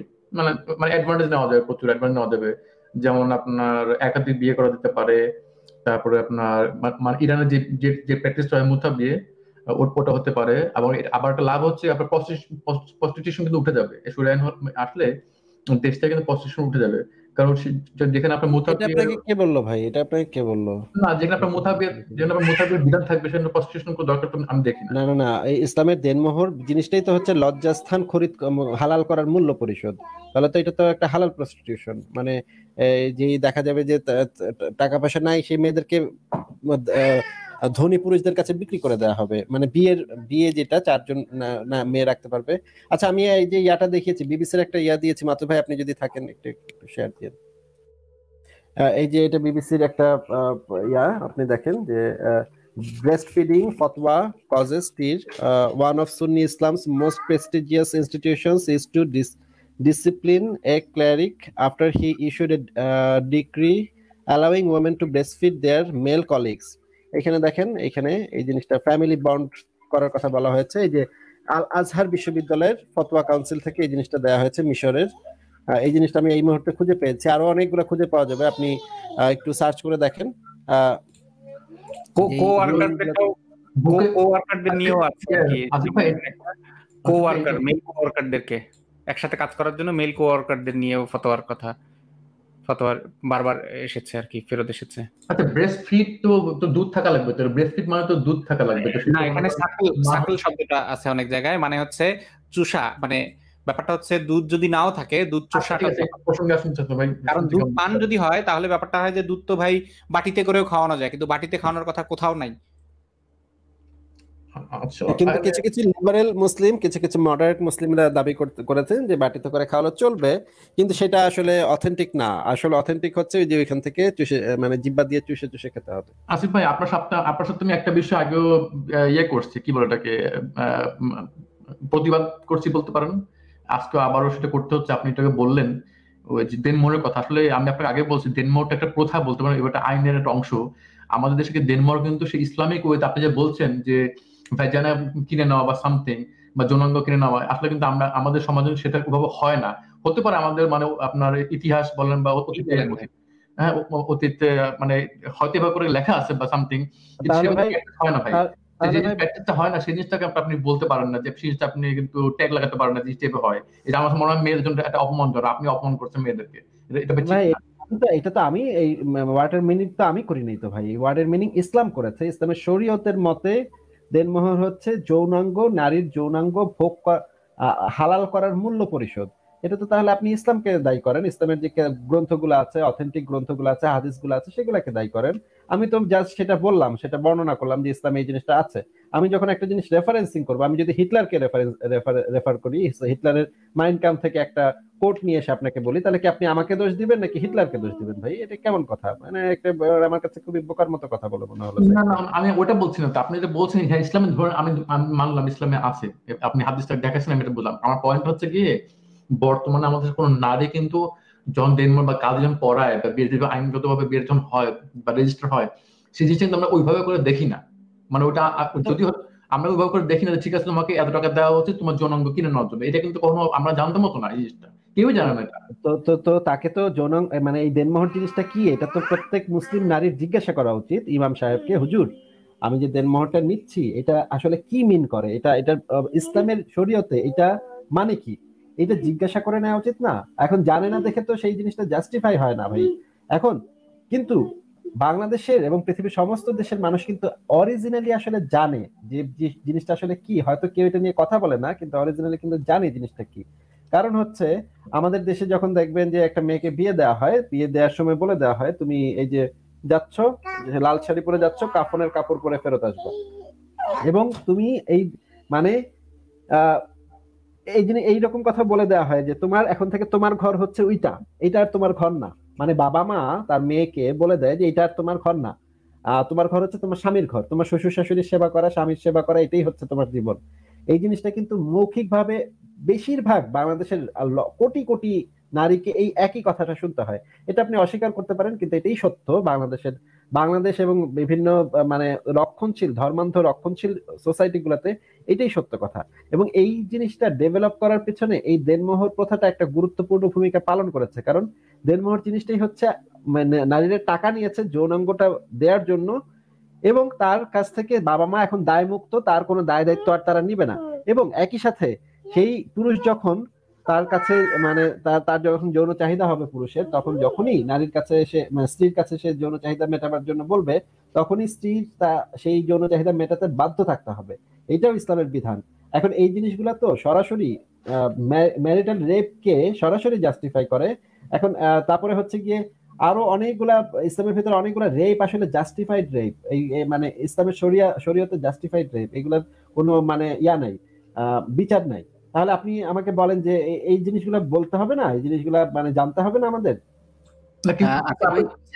সাইদ ভাই, আমি জানি না আপনি মানে কিভাবে এই জিনিসটাকে দেখতে পাচ্ছেন না। মানে একই মানে ওই জিনিসটা তারা হাদিস দেখায় করে না, এটা সত্য কথা। কেউই হাদিস দেখিয়ে করে না এই কাজগুলো। হাদিস তো কারো হাতের সামনে থাকে না, বা হাদিস বই তো ওইভাবে পড়ে না। তারা শুনে হুজুরের কাছে, বা তারা শুনে হচ্ছে পূর্বপুরুষের কাছে। শুনে হিন্দা মুসলিম তো আমাদের তো অর্ধেক কি বেশিরভাগ মুসলিমই তো আসলে ইনফ্যাক্ট কোরআনে কোনোদিন খুলেও দেখেনি কোরআনের মধ্যে কোথায় কি আছে, হাদিসের মধ্যে কোথায় কি আছে জিন্দেগিতে খুলেও দেখেনি। 5 ওয়াক্ত নামাজ কই পেয়েছে সেটাও তারা কোনোদিন ইসলাম থেকে পড়ে জেনে তারপরে পড়ে না। তারা মানুষের কাছে শুনে, এই যে ইসলাম শিক্ষা বই স্কুলের সেখান থেকে পড়ে সেটা দেখেই তারা পালন করে। তো তারা তো আসলে হাদিসটা, যে আপনি যেটা বলতেছেন যে হাদিসটা পড়ে কেউ এই কাজটা করে নাই, এটা তো সত্য কথা, আমিও স্বীকার করি। হাদিসটা পড়ে হুবহু এই কাজটা সবাই করে না, হুজুররা নিশ্চয়ই করে, কিন্তু অন্যরা সবাই নিশ্চয়ই করে না। যারা পড়ে না তারা তো পড়ে না, বাট এটা তো শুনে তো তারা এই জিনিসটা তো পালন করছে। এবং ইয়ার কষ্টের ব্যাপার হচ্ছে বা সমস্যার কথা হচ্ছে, এর চাইতেও জঘন্যভাবে এই জিনিসটাকে পালন করছে তারা। মানে রাতের বেলা সারা বাইরে থেকে ফিরে এসে স্ত্রীকে বলছে, এই তুই দিবি না কে, তরে খাওয়াইতাছি পড়াইতাছি, তুই দিবি না কে? এটা কিসের কথা? এটা কোথাকার কথা? এটা তো কোরআনের কথা, সূরা নিসা 34 নম্বরের কথা, যে তোমরা তাদের খরচ বহন করো। এটা তো কোরআনের কথাটাই তো তার মানে সে বললো। এটা সে তাইলে কোথা থেকে শিখছে? পূর্বপুরুষের কাছ থেকে। পূর্বপুরুষ কই পাইছে, কেমনে পাইছে? এই যে ধর্মগুলা, হ্যাঁ আপনি এটা বলতে পারেন যে ধর্ম আসার আগেও তো এই ধারণাগুলো ছিল। উত্তর হচ্ছে হ্যাঁ ছিল। ধর্ম তো এই জিনিসটাকে অ্যাডাপ্ট করেছে, এবং ধর্ম এই জিনিসটাকে আরো বেশি করে প্রচার করেছে, লিগালাইজ করেছে, জাস্টিফাই করেছে। তো সমাজে তো বরং আরো ধর্মে যেগুলা নাই সেগুলা পর্যন্ত পালন করা হয়। আপনি তো ধর্মে যা আছে সেটাই দেখতে পাচ্ছেন না, এটা তো খুবই মুশকিল কথা। ভাই একটা জিনিস যদি আপনারা যেটা খেয়াল করেন, আমাদের দেশে কিন্তু মানে মেয়েদের কর্মসংস্থান অবস্থা নাই, মানে ওইভাবে কর্মসংস্থান নাই। এবং সে একটা মেয়ে যদি ডিভোর্স হয়ে যায় তখন সে কি করবে? তবে হ্যাঁ, আমার কাছে বললে আমি বলবো কি, যে দেনমোহরের জায়গাটা মানে টাকার অঙ্ক না নিয়ে যদি স্বর্ণের একটা বিধান দেয় সেটা ভালো হতো। কারণ কি, স্বর্ণের মান কখনো কমে না, মানে মানে যুগ উপযোগী অনুযায়ী সেই অ্যামাউন্টটা মানে চেঞ্জ হয়। যেমন আমি এখনকার যদি 1 লাখ টাকা দিয়ে কেউ দেনমোহরকে বিয়ে করে, হয়তো 5 বছর পরে 5-10 বছর পরে এটা 1 লাখ টাকা কোনো দামই নেই। আর আপনারা যে বলছেন যে আমি আসলে বললাম একটাই, কিন্তু এই বিষয়ে একটা কথা বলার আছে। যেমন ধরেন একটা মেয়ে দেনমোহরের টাকা পাবে, এই চিন্তা করে কিন্তু অনেক বাবা মা মেয়েটাকে ঠিকভাবে পড়ালেখা করায় না। কারণ তারা ভাবে যে সে তো বড় হয়ে দেনমোহরের টাকাই পাচ্ছে, তাহলে আর তাকে এত পড়ালেখার পিছনে তার এত টাকা খরচ করে লাভ কি? একমত না ভাই, একমত। আপনি একমত না হলে কিছু করার নাই ভাই। আমি আমার কষাকষি দেখেছেন আসিফ ভাই? দেনমোহরের কষাকষি, গরুর হাটের গরুর মতন কষাকষি। হ্যাঁ আমি দেখেছি। আমি আমার মেয়ের পিছনে এই টাকা খরচ করছি, মেয়ের পিছনে এই টাকাটা খরচ হয়েছে, মানে পড়ালেখা করাইছি, ইন্টারমিডিয়েট পর্যন্ত পড়াইছি, সুতরাং দেনমোহরের টাকা বেশি দিতে হবে। আমাকে 5 লক্ষ 1 টাকা দিতে হবে। আমি পড়াইছি না, নিজে পকেটের পয়সা খরচ হচ্ছে না, 5 লক্ষ টাকা দিবি না মানে? বাবাকে দেওয়া হয় না, এটা মেয়ের জন্য লেখা থাকে। মেয়ের জন্য লেখা থাকে, কিন্তু এই মেয়েটার পেছনে যে টাকাটা খরচ হয়েছে সেটার তো উল্লেখ করে সেই জায়গায়। ভাই এমন তো না বিয়ের সময় টাকাটা দেয়ও না, এটা সব তো বাকি রেখে দেয়। এটা আপনি ভুল বলছেন ভাই। ভাই ইসলামের বিধান হচ্ছে আপনি স্পর্শ করার আগে, যৌনাঙ্গ স্পর্শ করার আগে আপনার টাকাটা মানে পরিশোধ করতে হবে, অথবা মেয়েটার বলতে হবে মাফ করে দিলাম। হ্যাঁ সেটাই তো আমি দেখি এটা একটা প্রথা, এটা প্রথাগত একটা বিষয়। আপনি ওখানে আবার আপনি ইসলামকে জানি সে এই বিষয়ে কথা না বলে আরেকটা বিষয়ে কথা বলি, যে মাঝখানে ওই দিন ফেমিনিস্ট গ্রুপে ঢুকছিলাম, তো ওখানে ধর্ষণ অনেক কথা হচ্ছিল। তা আমি দেখছি যে পুরুষদের জন্য সব জায়গায় বিপদ। ওরা বিয়ে করলে ইচ্ছা মতো শেষ করতে পারবে না, প্রেম করলেও ইচ্ছা মতো শেষ করতে পারবে না, আবার মনে করেন যদি প্রস্টিটিউশন করে সেটা আবার কিছু কিছু রিস্ক থাকে, মানে সমাজ তাকে মেনে নেবে না। তো এরা কই যাবে, মানে এদের মানে এদের আপনাদের মতে এদের আরে পুরুষ রে, আহারে। সাইদ ভাইয়ের কথা শুনে আরে ভাই, বুঝলাম যে ইসলামের বিধান অনুসারে একজন পুরুষ 4টা বিবি রাখতে পারবে এবং দাসী রাখতে পারবে অগণিত। এখন একজন নারী ধরেন একজন নারী, তার ধরেন আজকে মঙ্গলবার, আজকে তার সেক্স করতে ইচ্ছা করতেছে, কিন্তু আজকে হচ্ছে গিয়ে আরেক বিবির পালার দিন। বিবি তো 4 জন, মানে ডিস্ট্রিবিউট হইতে হবে, 4 ভাগে ভাগ করতে হবে, সপ্তাহের 7 দিনকে 4 দিয়ে ভাগ, মানে 4 দিন রাখতে হবে, এবং দাসী গুলাও কিন্তু আছে, ধরেন বাকি 3 দিন দাসী। হ্যাঁ, এখন নারীর একজন নারী, একটা অযুক্তি ভাই, দাসী প্রথা নাই খামাখা টেনে, দাসী প্রথা ইসলামে আছে তো, মানে নাই তো, এখন তো নাই, দাসী তো নাই ভাই এখন নাই, এটা তো আপনাদের এই যে ইহুদি নাসারারা, আপনারা নাস্তিকরা এগুলা মানে বাইর করছেন, কিন্তু ইসলামে তো আছে। ইসলামের বিধানের কথা আমি বলছি, যেহেতু ইসলামকেই আমার রেফারেন্স ধরতে হবে। এখানে ইহুদি নাসারা নাস্তিকেরা কি কি করলো, মানবাধিকার বিদাত, এই সমস্ত কুফরি, এগুলো বলেন না ভাই। সরি শুনলেই শুনুন ভাই, থাকে তো আছে বুঝলাম, কিন্তু কোথাও তো প্র্যাকটিস হয় না এরকম, এই জিনিসটা বোঝেন না কেন? ভাই প্র্যাকটিস হয় না, এটা হচ্ছে ইহুদি নাসারাদের কাজ, এগুলা হচ্ছে ইহুদি নাসারাদের কাজ, কিন্তু ইসলামে তো এটা আছে। আমি ইসলামের কনটেক্সটে বলতেছি যে এই যে 7 দিন ধরেন 3টা দাসী আছে, 4টা বউ আছে, এখন 7 দিনে ডিস্ট্রিবিউট হইলো, এই যে 7 দিন 7 জন থাকবে। এখন আপনি বলেন তো, একজন নারীর বাকি 6 দিন কি, মানে আপনি কি তাদেরকে দিল্ডো কিনে দিবেন নাকি কি কিনে দিবেন তাদেরকে? না, এখানে তো নারীদের তো তোমাদের হিসাবে ভালো, তাহলে যে তখন আপনার যে ম্যারিটাল রেপটা হবে না, সে ওয়েট করবে 6 দিন ওয়েট করবে, সেই হিসাবে ভালো। মানে কি কি কি বললেন বুঝি নাই। হবে না মানে মেয়ের তো একটা গ্যাপ পাবে, মানে ঘন ঘন সেক্স হবে না, তো একটা গ্যাপ পাবে মেয়েরা, সেটা ভালো হিসাব করবে। ওরে চিন্তা হবে না রে।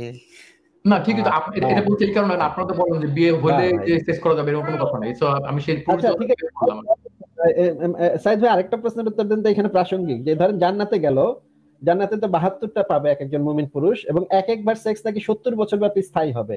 তাহলে মনে করেন একজন 1 নম্বরে আছে, একজনের সাথে 70 বছর ব্যাপী সেক্স করার পরে তার পুরোটা সিরিয়ালটা আবার আসতে কত বছর সে তার খিল্লি মেরে বসে থাকতে হবে? সেই সময়টা কি সে কি ব্যবহার করবে বলেন তো একটু। না, এই বিষয়ে আমি কথা বলতে চাই না ভাই। 70,000 ইন্টু, যদি কন্টিনিউয়াসলি পুরুষরা সেক্স করতেই থাকে, একটার পর একটা করতেই থাকে, তাহলে 70,000 ইন্টু 71, মানে 71 দিয়ে 70,000 বছরকে গুণ দিলে যেই বছরটা হবে, সেই বছর পর্যন্ত তার সেকেন্ড টাইম সেক্সের জন্য তার ওয়েট করতে হবে। ওয়েল, আমি কি বলবো, এটা এই বিষয়ে না কথা বলি, কারণ এটা মানে অবাস্তব মনে হচ্ছে আমার কাছে, কারণ এটা বোরিং লাগবে আমার কাছে। যদি আপনি যদি অনেস্ট আনসার চান তাহলে বলবো। আমি আপনাকে বলি আসিফ, আপনাদের 7 দিনেরটা বোরিং লাগবে না? না প্রতিদিন 7 দিনেরটা বোরিং লাগবে না? না, এটা তো ওয়েল, আমি ওইটাই বললাম যে পুরুষরা কই যাবে সেই বিবেচনা করে বললাম। আপনারা তো যে বলেন, আপনি পুরুষকে এইভাবে কেন উপস্থাপন করছেন যে পুরুষ হইতেছে এমন একটা প্রাণী সারাদিন শুধু মুমিনদের মতো স্যাক্সই করে? না এখন ওটা না, নিঃশ্বাস নেই, আমরা কি করি? নিঃশ্বাস নেই, শ্বাস নেই, শ্বাস ছাড়ি, আর পুরুষটা স্যাক্স নেয়, স্যাক্স, আপনি কি আবার স্যাক্স ছাড়ে, স্যাক্স। আচ্ছা, এটা তো প্রাকৃতিক ব্যাপার ভাই। সেক্স মানে সেক্সই নিচ্ছে, সেক্স ছাড়তেছে পুরুষ, মানে পুরুষ জাতিটাকে কিরকম অবস্থা বানাই দিয়েছেন রে ভাই। সবাই না তো ভাই, সবাই তো এরকম না, কিন্তু ইন জেনারেল এটা প্রাকৃতিক। একটা লোক তো একটা মানে পুরুষের সেক্স উঠতেই পারে, প্রাকৃতিক তো মেয়েটারও সেক্স উঠতে পারে, এবং প্রাকৃতিক ভাবে মেয়েটা পুরুষের চাইতে ভাই অন্তত 10 গুণ বেশি সময় ধরে করতে পারবে, 10 গুণ বেশি মানুষের সাথে করতে পারবে। কি বলেন এটা? না মেয়েটাকে বাকি 6 দিন খিল্লি মেরে বসে থাকতে হবে না, ইচ্ছা শক্তি, মানে এটা একটা ইচ্ছার ব্যাপার। মেয়েটা হতে পারে, ছেলে হতে পারে। আমি বলছি ছেলেদের ক্ষেত্রে কি হবে, যে আপনাদের সমস্যা, আপনাদের সমস্যা হচ্ছে কি, একটা প্রসঙ্গ গেল না, আর একটা প্রসঙ্গ নিয়ে আসলে আমি এখানে বললাম সাইদ ভাই, আপনি তো বললেন যে ছেলেদের কত দুঃখ কষ্ট, ওরা যখন ইচ্ছে সেক্স করতে পারতেছে না। আমি তো আপনাকে জাস্ট দেখালাম যে এই সমস্যাটা তো মেয়েদের আরো বেশি হওয়ার কথা, কারণ তাদের তো বাকি 6 দিন কিল্লি মেরে বসে থাকতে হবে ভাই। না, একটা সুবিধা দেখতে পান, সুবিধা মেয়েদের সুবিধা, আমি সুবিধা মানে একই জিনিস মেয়েদের ক্ষেত্রে সুবিধা, কিন্তু ছেলেদের ক্ষেত্রে অসুবিধা। এটা যদি মানে উল্টাই দিই, আমি যদি বলি যে এটা তো ছেলেদের জন্য সুবিধা, আপনি কষ্ট করতে হচ্ছে না, অনেক পরিশ্রম, তো সেক্স করা তো পরিশ্রমের কাজ, গাইমা গুমা যায় মানুষ, দরকার কি, মানে এনার্জি সেভ হচ্ছে না। আচ্ছা ভাই, মেন প্রসঙ্গে কথা বলছিলাম যে শরিয়া আইন নিয়ে, এবং আমি ওখানে একটা জিনিস বলছিলাম যে শরিয়া আইন হলে মানে ভালো খারাপ নিয়ে বলছিলাম, একটা জিনিস ভালো বলছো, সেটা হচ্ছে গিয়ে আপনার প্রস্টিটিউশন হবে না, মানে কমে যাবে। এখন মুতাবিয়ে থাকতে এখন তো আপনি ওইটাকে নিয়ে আপনি তো উত্তর না দিয়ে আপনি আর জায়গায় মানে নিয়ে গেলেন, আপনি সেই প্রসঙ্গের কোনো কথাই বললেন না। না না, আমি বলেছি যে এটা হচ্ছে হালাল প্রস্টিটিউশন চালু থাকবে, যে যেই জিনিসটা তখন আরো জোরে সোরে হবে, যে মেয়েদের বেজাই না কেনা বেচা হবে, হালাল প্রস্টিটিউশন হবে আর কি। যে আপনারা মাঝে মাঝে বলেন যে যে যে পতিতা বৃত্তি এটা খুব ওকে, এটা তার ইচ্ছা, এখন আবার ইচ্ছা না হয়ে গেলে, আর কোন একটা মেয়ে যদি সেটা বৃত্তি ভাই পায় তারপর এখানে ইচ্ছা, আপনি কি বলতেছেন? ইসলামে ইচ্ছার কোনো মূল্য আছে? এমনকি দ্বিতীয় বিয়ে করতে প্রথম বউয়ের কোনো পারমিশনের ব্যাপার আছে? কি না, বলেন সুযোগ আছে, সুযোগ থাকা পারমিশন থাকা তো একটা জিনিস না। ভাই? সুযোগ থাকা, পারমিশন থাকা মানে কি? পারমিশনই নেওয়ার কোনো প্রয়োজনই নেই, মানে চাইলেই সে আজকে সখিনার সাথে রাতে বাসর করার পরে কালকের দিনে হঠাৎ করে সন্ধ্যাবেলা আরেকজনকে এনে বলছে যে এই যে এ তোমার মিট ইওর সতীন বলে দিল। অধিকাংশ মেয়েদের সামর্থ্য থাকে না, মানে মানে হাজবেন্ড পোষা তো, স্বাভাবিকভাবে মানে ছেলে। অধিকাংশ পুরুষের বুদ্ধি সামর্থ্য থাকে, হ্যাঁ, পুরুষের বুদ্ধি সামর্থ্য থাকে বা বউ পোষার। সামর্থ্যটা কেমনে থাকে? চাকরি করে। মেয়েদের চাকরি করার সুযোগ আছে? চাকরি করলে ভাই মেয়েদেরকে লেখাপড়া করানো হচ্ছে? মেয়েদেরকে ডাবল ডিমটা পুরাটা দেওয়া হচ্ছে না অর্ধেকটা খাওয়ানো হচ্ছে? মেয়েদেরকে স্কুলে যাওয়া পাঠানো হচ্ছে, ভার্সিটিতে পাঠানো হচ্ছে, নাকি এই ইন্টার পাস করে ফেলছে পাত্র দেখা, পাত্র দেখ, কোনটা করা হচ্ছে? ভাই আনুপাতিক হারে মেয়েরা অল্প টাকা ইনকাম করে, সেই টাকা দিয়ে অল্প টাকা তো কারা দিচ্ছে? অল্প টাকা ইনকাম করছে কিভাবে, মানে দিচ্ছে কারা অল্প? একই কাজের জন্য অর্ধেক বেতন দিচ্ছে কারা? বা বা বা যোগ্যতা দেবে। 70%, 60%, 80% বেতন দিচ্ছে কারা? তারা কারা? ওটা যোগ্যতা দিয়ে পারে, যোগ্যতার উপর নির্ভর করে। সার্কুলার লজিকে চলে আসলেন। যোগ্যতা, তারা যোগ্যতাটা কম আসলো কিভাবে? যোগ্যতাটা কম যদি হয়ও, যদিও যোগ্যতার কারণেই সব জায়গায় করে না, যোগ্যতা ছাড়াই এমনি সেম যোগ্যতা তারপরে কম বেতন দেয় জাস্ট নারী হওয়ার কারণে। এটার অহরহ রেফারেন্স আছে, অহরহ। আমি এখনই আর্টিকেল পেপার খুলে নিউজ পেপার থেকে দেখাইতে পারবো অহরহ। কিন্তু যোগ্যতাটা যাদের কম সত্যি আছে তাদের বেলায় কেন কম আছে? সত্যিটা কেন কম হচ্ছে? সত্যিটা মানে সত্যি সত্যি কেন কম হচ্ছে সামর্থ্যটা? কিসের কারণে? এই যে আপনার মতন পুরুষেরা, সাইদ ভাই, আপনারা বলছেন যে তোমরা লেখাপড়া করো না। লেখাপড়া করে কি হবে? দুদিন পরে তো স্বামী সংসারই করবে। 5 পাস করাবেন, আপনারা আপনাদের সন্তানদেরকে ক্লাস 5 এর বেশি পড়াবেন না। তখন নিরুৎসাহিত করা হচ্ছে। ইন্টার পাস করা হলে, যেখানে ছেলেটা স্বপ্ন দেখছে বিদেশে পড়ার, ভালো ইউনিভার্সিটিতে চান্স পাওয়ার, এখানে ওখানে কোচিং করার, ঢাকায় গ্রাম থেকে একটা মফস্বল শহর থেকে ঢাকায় গিয়ে হচ্ছে হোস্টেলে সিট নিয়ে থাকার, সেখানে মেয়েটার বাসায় আলোচনা হচ্ছে, আফা মাইয়া তো বড় হইয়া গেছে গা, পাত্র দেখমুনি, ওই যে আঙ্গ চিঙ্কু মিয়ার শালা, এতে তো ওই যে ঢাকা ভার্সিটিতে পড়ছে, আরে না, সৌদি থাকে। সৌদি থাকে। হ্যাঁ সাইদ ভাই, কি বলছেন? যোগ্যতা কম হবে না তো কি হবে এদের? দেখেন, যাদের কথা বলছেন তাদের যোগ্যতা কম হবে না তো কি হবে ভাই? ওইটা তো সমাজের দোষ, কিন্তু তার আগে বলি আমাদের সার্কুলার লজিক। না না, আমি বলি, আপনি দেখবেন অনেক মেয়ে আছে তারা ভালো ইনকাম করে, যদি কিন্তু এদের সংখ্যা কম, কিন্তু ওই যে ওরা ভালো ইনকাম করে এটা কিন্তু একটা যোগ্যতা ভিত্তি। কোনো কোম্পানি নাই, কোনো প্রতিষ্ঠান নাই যে খামাকা তার যোগ্যতা নেই ফট করে আপনার বেতন বেড়ে দিবে বা স্যালারি বেড়ে দিবে, এটা হয়তো পারে না। বেশি চাইনি ভাই, সমান চেয়েছি। বেশি চাইনি ভাই, সমান চেয়েছি। সমান তো ভাই, ভাই আপনি যে দেখেন আসলে যত যাই বলেন হয় না রে ভাই, প্রকৃতিগত ভাবে হয় না, জিনিসটা হয় না। এগুলা সাইদ ভাই একবার বলতেছেন যোগ্যতা সমান থাকলেও দিচ্ছে না, আবার বলতেছেন প্রকৃতিগতভাবে যোগ্যতা হচ্ছে না। ভাই কি বলতেছেন এগুলা? একবার এক একটা বলছেন, কি বলছেন এগুলা ভাই? যোগ্যতা থাকলেও কম দেয় ভাই? যদি এটা হয় যে শারীরিক শক্তি, সাইদ ভাইয়ের যদি এটা মানে ইয়া থাকে যে শারীরিক শক্তি, মানে একটা ঘুষি মারলে কতখানি ইয়া হবে সেই দিক থেকে পুরুষরা এগিয়ে, এটা যদি সাইদ ভাইয়ের যুক্তি হয় তাহলে দেখা যাচ্ছে এখনকার পৃথিবীতে তো এই ঘুষি মেয়েরা কাজ করানোর তো কোনো আসলে তেমন কোনো জায়গা নাই আসলে। বেশিরভাগ হচ্ছে ধরেন কম্পিউটারের সামনে বসে কাজ করা। কম্পিউটারের সামনে বসে শারীরিক শক্তির কি দরকার? কি কাজে লাগে কম্পিউটারের সামনে বসে শারীরিক শক্তিটা?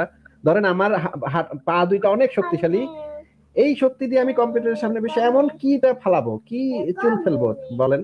এখন এই জায়গায় দেখা যাচ্ছে জার্মানির মতো দেশেও এটা নিয়ে ইয়া হচ্ছে, এটা নিয়ে বহু কথাবার্তা হচ্ছে যে একই লেভেলের জবে মেয়েদের বেতন কম, এবং জার্মানিতে বিভিন্ন অফিসে এখন একটা ইয়া ডিপার্টমেন্টই থাকে, যে ডিপার্টমেন্টের দায়িত্ব থাকে যে একই লেভেলের জবে মেয়েদের বেতন যেখানে যেখানে কম সেগুলাকে আইডেন্টিফাই করা, এবং মেয়েদের সাথে মেয়ে হওয়ার কারণে কি কি ঘটনা ঘটে সেই জিনিসগুলা নথিবদ্ধ করা এবং সরকারের কাছে সেগুলা পাঠানো। এই জিনিসগুলো জার্মানির মতো দেশে হয়, তাহলে বাংলাদেশ বা এই ধরনের দেশগুলোতে কি অবস্থা, কি ভয়াবহ অবস্থা, সেটা তো মানে কল্পনাতীত ভয়াবহ অবস্থা, তাই না? এখানে আপনি যে বললেন যে মানে মেয়েরা কম পায়, কিন্তু একটা জায়গায় কিন্তু মেয়ে সবসময় বেশি পায়, সেক্ষেত্রে আপনার কিছু বললাম, যেমন একটা একটা একটা ফিমেল সেক্স ওয়ার্কার অলওয়েজ একটা মেল সেক্স ওয়ার্কার কাছে অনেক গুণ টাকা পায়। ভাই হ্যাঁ, ইটস ট্রু। ভাই টাকাটা দেয় কে ভাই? টাকা দেয় মানে যারা ক্রেতা সেই দিবে, কিন্তু এটা তো আপনি মানতে হবে। যে আপনি বললেন, আমি তো আপনার কথা ভুল প্রমাণ করে দিলাম, কিন্তু সেক্ষেত্রে কিন্তু মেয়েরা কিন্তু বেশি পায়, অধিক টাকা পায়। ইভেন ছেলেরা কিন্তু দেয় সাইদ ভাই টাকাটা দেয়। হ্যাঁ পায় তো দেয় বলে তো পায়, দেয় বলে তো, তাহলে তো আপনারা বলছেন যে মানে আমরা দেই না, তো এখন তো মানে ঠিকই তার দেয়। মানে আপনি বলতে চাচ্ছেন পুরুষ মানুষের এই যে মানে তারা প্রস্টিটিউটের কাছে যায় বেশি, এটা আপনি বলতে চাচ্ছেন? তাদের মানে তাদের প্রস্টিটিউটদের কাছে আনাগোনাটা বেশি থাকে মেয়েদের থেকে, তাই না? ভাই এটা কেনা বেচা বিজনেস, দরকারও বেশি, যাবে নাকি আর দরকারও বেশি। এবং তার সাথে আরেকটা বাজে কথা সাইদ ভাই অলরেডি বললো যে দেয়। ভাই সাইদ ভাই, পুরুষরা বেতন দেওয়ার কে? তো আপনারা একটু আগে বললেন যে বেতন পায় না, তো বেতন পাওয়া মানে কি মানে দেয় না মানে হ্যাঁ মানে সেটাই, দেয় না। আমার প্রশ্নটা তো ওই জায়গাতেই, বেতন পাচ্ছে না তো কারণটাই হচ্ছে এই যে পুরুষরা দিচ্ছে জন্য। আমি তো সেটা আপনার সাথে একমত, কিন্তু আমার প্রশ্নটা হচ্ছে পুরুষরা দেওয়ার কে? তারা কারা? Who gave them the authority? এটা একটা এক্সচেঞ্জ, আপনার মানে কি বলে, এটা বিনিময়। কেউ শ্রম দিবে, মেধা দিবে, তার আরে বিনিময়। না না না, যে কোনো পেশার ক্ষেত্রেই বলছি। আপনি বললেন না যে আপনি আসিফ ভাইকে ভুল প্রমাণ করছেন, এই তো আমরা তো দিছি, সেক্স ওয়ার্কারদেরকে তো বেশি দিছি। সুবহানাল্লাহ, লারে লাপ্পা দেরে ধাক্কা, জিকি জিকি পম পম বলে একদম না পারলেন যে আমি ওই তো দিছি, তো সেক্স ওয়ার্কারদেরকে দিছি না, মানে অন্যদেরকে দেন নাই, ওদেরকে দিছেন। অন্যদেরকে বা তাদেরকে বা সবাইকে বেতন দেওয়ার আপনি কে? পুরুষরা কারা? পুরুষ এবং এবং এবং মাতব্বর ভাই উনি একই সাথে এই জিনিসটাও আমাদেরকে বুঝাইতে চাইলেন যে মেয়েদের আসল জায়গাটা হচ্ছে মেয়েদের কাজ করার, পরিশ্রম করার এবং মানে আয় করার আসল জায়গাটা হচ্ছে প্রস্টিটিউশন। এছাড়া একদম এছাড়া এছাড়া যদি একটা মেয়ে মেধায়, যোগ্যতায়, একজন নারী বিজ্ঞানী, উনি কিন্তু এটা বলেন নাই যে একজন ফিমেল সায়েন্টিস্ট আছে এই যে করোনা ভাইরাস নিয়ে যিনি গবেষণা করতেছিলেন, করোনা ভাইরাসের ভ্যাকসিন, সারা গিলবার্ট। উনি তো অনেক অনেক বেতন পান, উনি তো তার ওনার ইসের থেকে অনেক, উনি কিন্তু সেইটা করেন নাই, কিন্তু উনি মানে ওনার মন মানসিকতা, একজন মুমিনের মন মানসিকতা সবসময় এই যে জিনিসটা চিন্তা করে, একটা মেয়ে মানে হচ্ছে একটা ভ্যাজাইনা, এবং মেয়ে হবে হচ্ছে কি, মেয়ের সবচেয়ে পারফেক্ট জায়গা হচ্ছে সেক্স ওয়ার্কার হিসেবেই তারা সবচেয়ে ভালো কাজ করতে পারে এবং ভালো টাকা পয়সাও ইনকাম করতে পারে, ভালো তার মানে মেধা, যোগ্যতা সবকিছু হচ্ছে ওই কাজে ব্যবহারটাই হচ্ছে সবচেয়ে ভালো। কিন্তু মানে ওনার টোটাল মানে একজন মুমিনীয় মগজ কিরকম হতে পারে সেটা সাইদ ভাই হচ্ছে আমাদের একজন একদম উজ্জ্বল দৃষ্টান্ত। পারফেক্ট দৃষ্টান্ত, মিউজিয়ামে রাখার যোগ্য। সাইদ ভাই আমরা লাইভটা আমি আর প্রলং করব, আমি শেষ কথা বলে তারপর আমি চলে যাবো। যতটাই বলেন, এবং আমাকে ডিসহার্টেন না করে মেয়েদের জন্য ইনসাল্টিং কিছু না কিছু নিশ্চয়ই আপনার মুখ দিয়ে বাইরে এখন যত যা বলেন, মেয়েরা কিন্তু তাদের বুকস আর বেজানা পুঁজি করে চলে, আপনি যত যাই বলেন। এই তো শুরু হয়ে গেছে। আর ছেলেরা হচ্ছে ছেলেদের মাথার ভিতরে থাকে কয়েকটা বিচি। ভাই অনেক ধন্যবাদ আমাকে। একটু শোনা যান এবং মানে মুমিনদের মগজটা থাকে ওই যে বিচিতে। এই জিনিসটা তো আমরা আজকে বুঝে গেলাম যে মুমিনদের মগজটা থাকে বিচিতে, আর মাথার উপরে যে জিনিসটা থাকে, মাথাটা ইয়াটা খুললে দেখা যাবে সেখানে গোবর ছাড়া বা ছাগলের লাদি ছাড়া আর কিছু থাকবে না। ধন্যবাদ আমাকে অ্যাড করার জন্য। আমি চলে যাচ্ছি, আমি আপনার সাথে আজকে কথা বলতে চাচ্ছি না। Thank you. ঠিক আছে সাইদ ভাই, ভালো থাকবেন, আপনার জন্য অনেক ধন্যবাদ। শুভরাত্রি। আসিফ ভাই আপনি শেষ কিছু যদি বলতেন। হ্যাঁ মাতব্বর ভাই অনেক ধন্যবাদ যুক্ত করার জন্য, আমিও তাহলে চলে যাই তাহলে। Bye bye, good night. Okay Asif ভাই অনেক ধন্যবাদ যুক্ত হওয়ার জন্য। যারা শুনছিলেন তাদের জন্য হচ্ছে যে আপনারা যারা আজকে কথা বলার সম্ভব হলো না যাদের সাথে, তারা আগামী দিন হয়তো তাদের সাথে কথা হবে। আর যাদের সাথে কথা হয়েছে তারা তো তাদেরকেও ধন্যবাদ জানাচ্ছি যুক্ত হওয়ার জন্য। যারা এই যে এতক্ষণ ধরে শুনলেন তাদেরকেও ধন্যবাদ, মাঝরাত পর্যন্ত শুনলেন।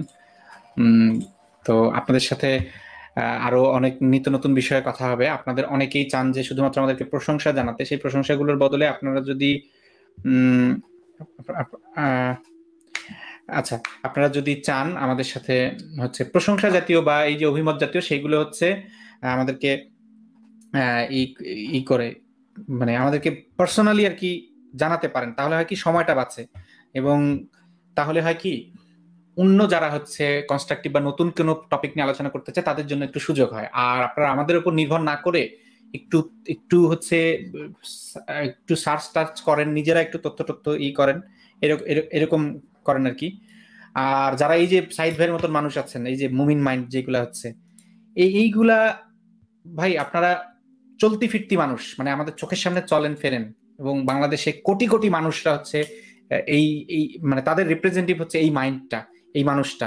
এই যে এই মানুষগুলা ভাই, এদের সাথে আপনারা যুক্তিতর্ক ছাড়া মানে অন্য কোন একটা পদ্ধতি, কোনো একটা পদ্ধতি দেখাবেন আমাকে যেই পদ্ধতিটাতে আপনারা আসলে তাদেরকে বদলাতে পারবেন। আমাকে আমি এই পদ্ধতিটা সত্যি আপনাদের কাছে চাচ্ছি, আশা করছি আপনারা আমাকে জানাবেন যে সেই পদ্ধতিটা কি। একটা অল্টারনেটিভ মেথড দেখাবেন, আলোচনা ছাড়া একটা অল্টারনেটিভ মেথড দেখাবেন যেই মেথডে আমরা তাদেরকে বদলাতে পারি। কিন্তু আমাদেরকে ডিল করতে হয় এদের সাথেই। আপনাদের কাছে হয়তো বোরিং লাগে, আপনাদের কাছে হয়তো অনেক মুমিনের সাথে কথা বলার সময় বোরিং লাগে। বাস্তবতাটা হচ্ছে এরাই হচ্ছে সংখ্যা গুরু মানুষের রিপ্রেজেন্টেটিভ। এই মুমিনরাই যারা ধর্ম নিয়ে পেঁচায়, যারা এই যে নারীদের বিপক্ষে এরকম নোংরা মানসিকতা ধারণ করে, এইগুলোই হচ্ছে এদের রিপ্রেজেন্টেটিভ। ভাই আপনি এদেরকে না হয় ঠিক আছে আমার লাইভ ওই তোর কথা কইতে দিব না, বের করে দিলাম, লাভটা কি? কোটি কোটি আছে সমাজে পড়ে আছে আপনার সামনে, যাকে আপনি ইউ ক্যানট ইগনোর দেম।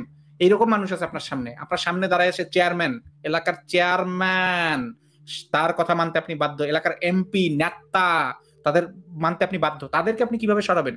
তাদেরকে আপনি এইভাবে লাইভে এনে যার তোর লগে কথা কব না, বাইর করে দিব, এভাবে কথা বলবেন? সম্ভব না, সম্ভব না। ওদেরকে ডিল করতে হচ্ছে। এই যে দেলোয়ার বাদল, এই যে ছেলেগুলো ধর্ষণ করছে, একটা থাবা দিলে দ্বিতীয় থাবা দেওয়ার কোনো সুযোগ, মানে শরীরে কোনো জায়গা নেই। এক পাশে একটা থাপ্পড় মারলে আর একটা থাপ্পড় মারার কোনো জায়গা নেই। তার সাথে আপনি কিভাবে ডিল করবেন? কিভাবে ডিল করবেন? ওরাই ক্ষমতাশীল, ওরাই হচ্ছে নিয়ন্ত্রণ করছে সবকিছু, ওরাই রিপ্রেজেন্ট করছে সারা বাংলাদেশকে, পুরুষদেরকে। আর যে কিছু মানুষ ভালো আছে তারা আসলে পুরুষ হয়ে বাঁচে না, তারা মানুষ হয়ে বাঁচে। সেই মানুষ হিসেবে যে গড়ে তুলবেন, এই পুরুষগুলোকে যে মানুষ করবেন, কিভাবে করবেন আমাকে একটু সেই পদ্ধতিটা জানাবেন। ডিসকাশন ছাড়া তৃতীয় কোনো পদ্ধতি আছে কিনা, বা তাদেরকে ডিসকাশন বলতে সেটা ডায়ালগ না হতে পারে, মনোলগ হতে পারে, মানে এক কথায় কথা বলা ছাড়া, তাদের সাইকোলজিটা নিয়ে কথা বলা ছাড়া, যুক্তি তর্কের খেলা ছাড়া আর কিভাবে সম্ভব পাল্টানোর? আপনারা আমাকে জানাবেন, আমরা সেই পদ্ধতিটা অনুসরণ করে দেখব। ভালো হয় আপনি সাথে করে, মানে কি বলে ওটা, আপনারা আমাদেরকে এক্সাম্পল ক্রিয়েট করে দেখাবেন পাল্টানোর, তাহলে আরো ভালো হয়। এনিওয়ে, পরের দিন কথা হবে আপনাদের সাথে। আর যারা মুক্তির অনুভূতিতে যুক্ত হয়ে আপনাদের জীবনের অভিজ্ঞতাগুলো বলতে চান, তারা হচ্ছে করতে পারেন, ইমেল করতে পারেন, তাদের সাথে দিন ঠিক করে আপনাদের হচ্ছে মুক্তির অনুভূতি আমরা শুনবো। বেশিরভাগ সময় যারা যুক্ত হন তারা নিজেদের পরিবর্তনের কথাগুলো বলতে চান, তো সেই কথাগুলো চাইলে আপনি একাই একটা পর্বে যুক্ত হয়ে সমস্ত কথা মন খুলে বলতে পারেন। খামোখা 5-10 মিনিটের জন্য যুক্ত হয়ে 5-10 মিনিট আপনার কথাটা ঠিক মতো বলতেও পারবেন না, আপনার স্টোরিটা সেটা বিস্তারিত বলতে এই যে মুক্তির অনুভূতিতে যুক্ত হন আপনারা, তখন অতিথি হিসেবে যুক্ত হলে তখন আমরা সেইগুলো নিয়ে ডিটেলস বলতে পারবো। তো ঠিক আছে, আপনারা সকলে তাহলে ভালো থাকবেন। সে পর্যন্ত যারা যুক্ত হতে চাচ্ছিলেন তারা আগামী পর্বে যুক্ত হবেন। কালকে দেখি, কালকে খুব সম্ভবত লাইভ হওয়ার কথা, যদি হয় আপনারা যুক্ত হেন, না হলে পরের পর্বে যুক্ত হেন, কথা হবে আপনাদের সাথে। সে পর্যন্ত সকলেই ভালো থাকবেন।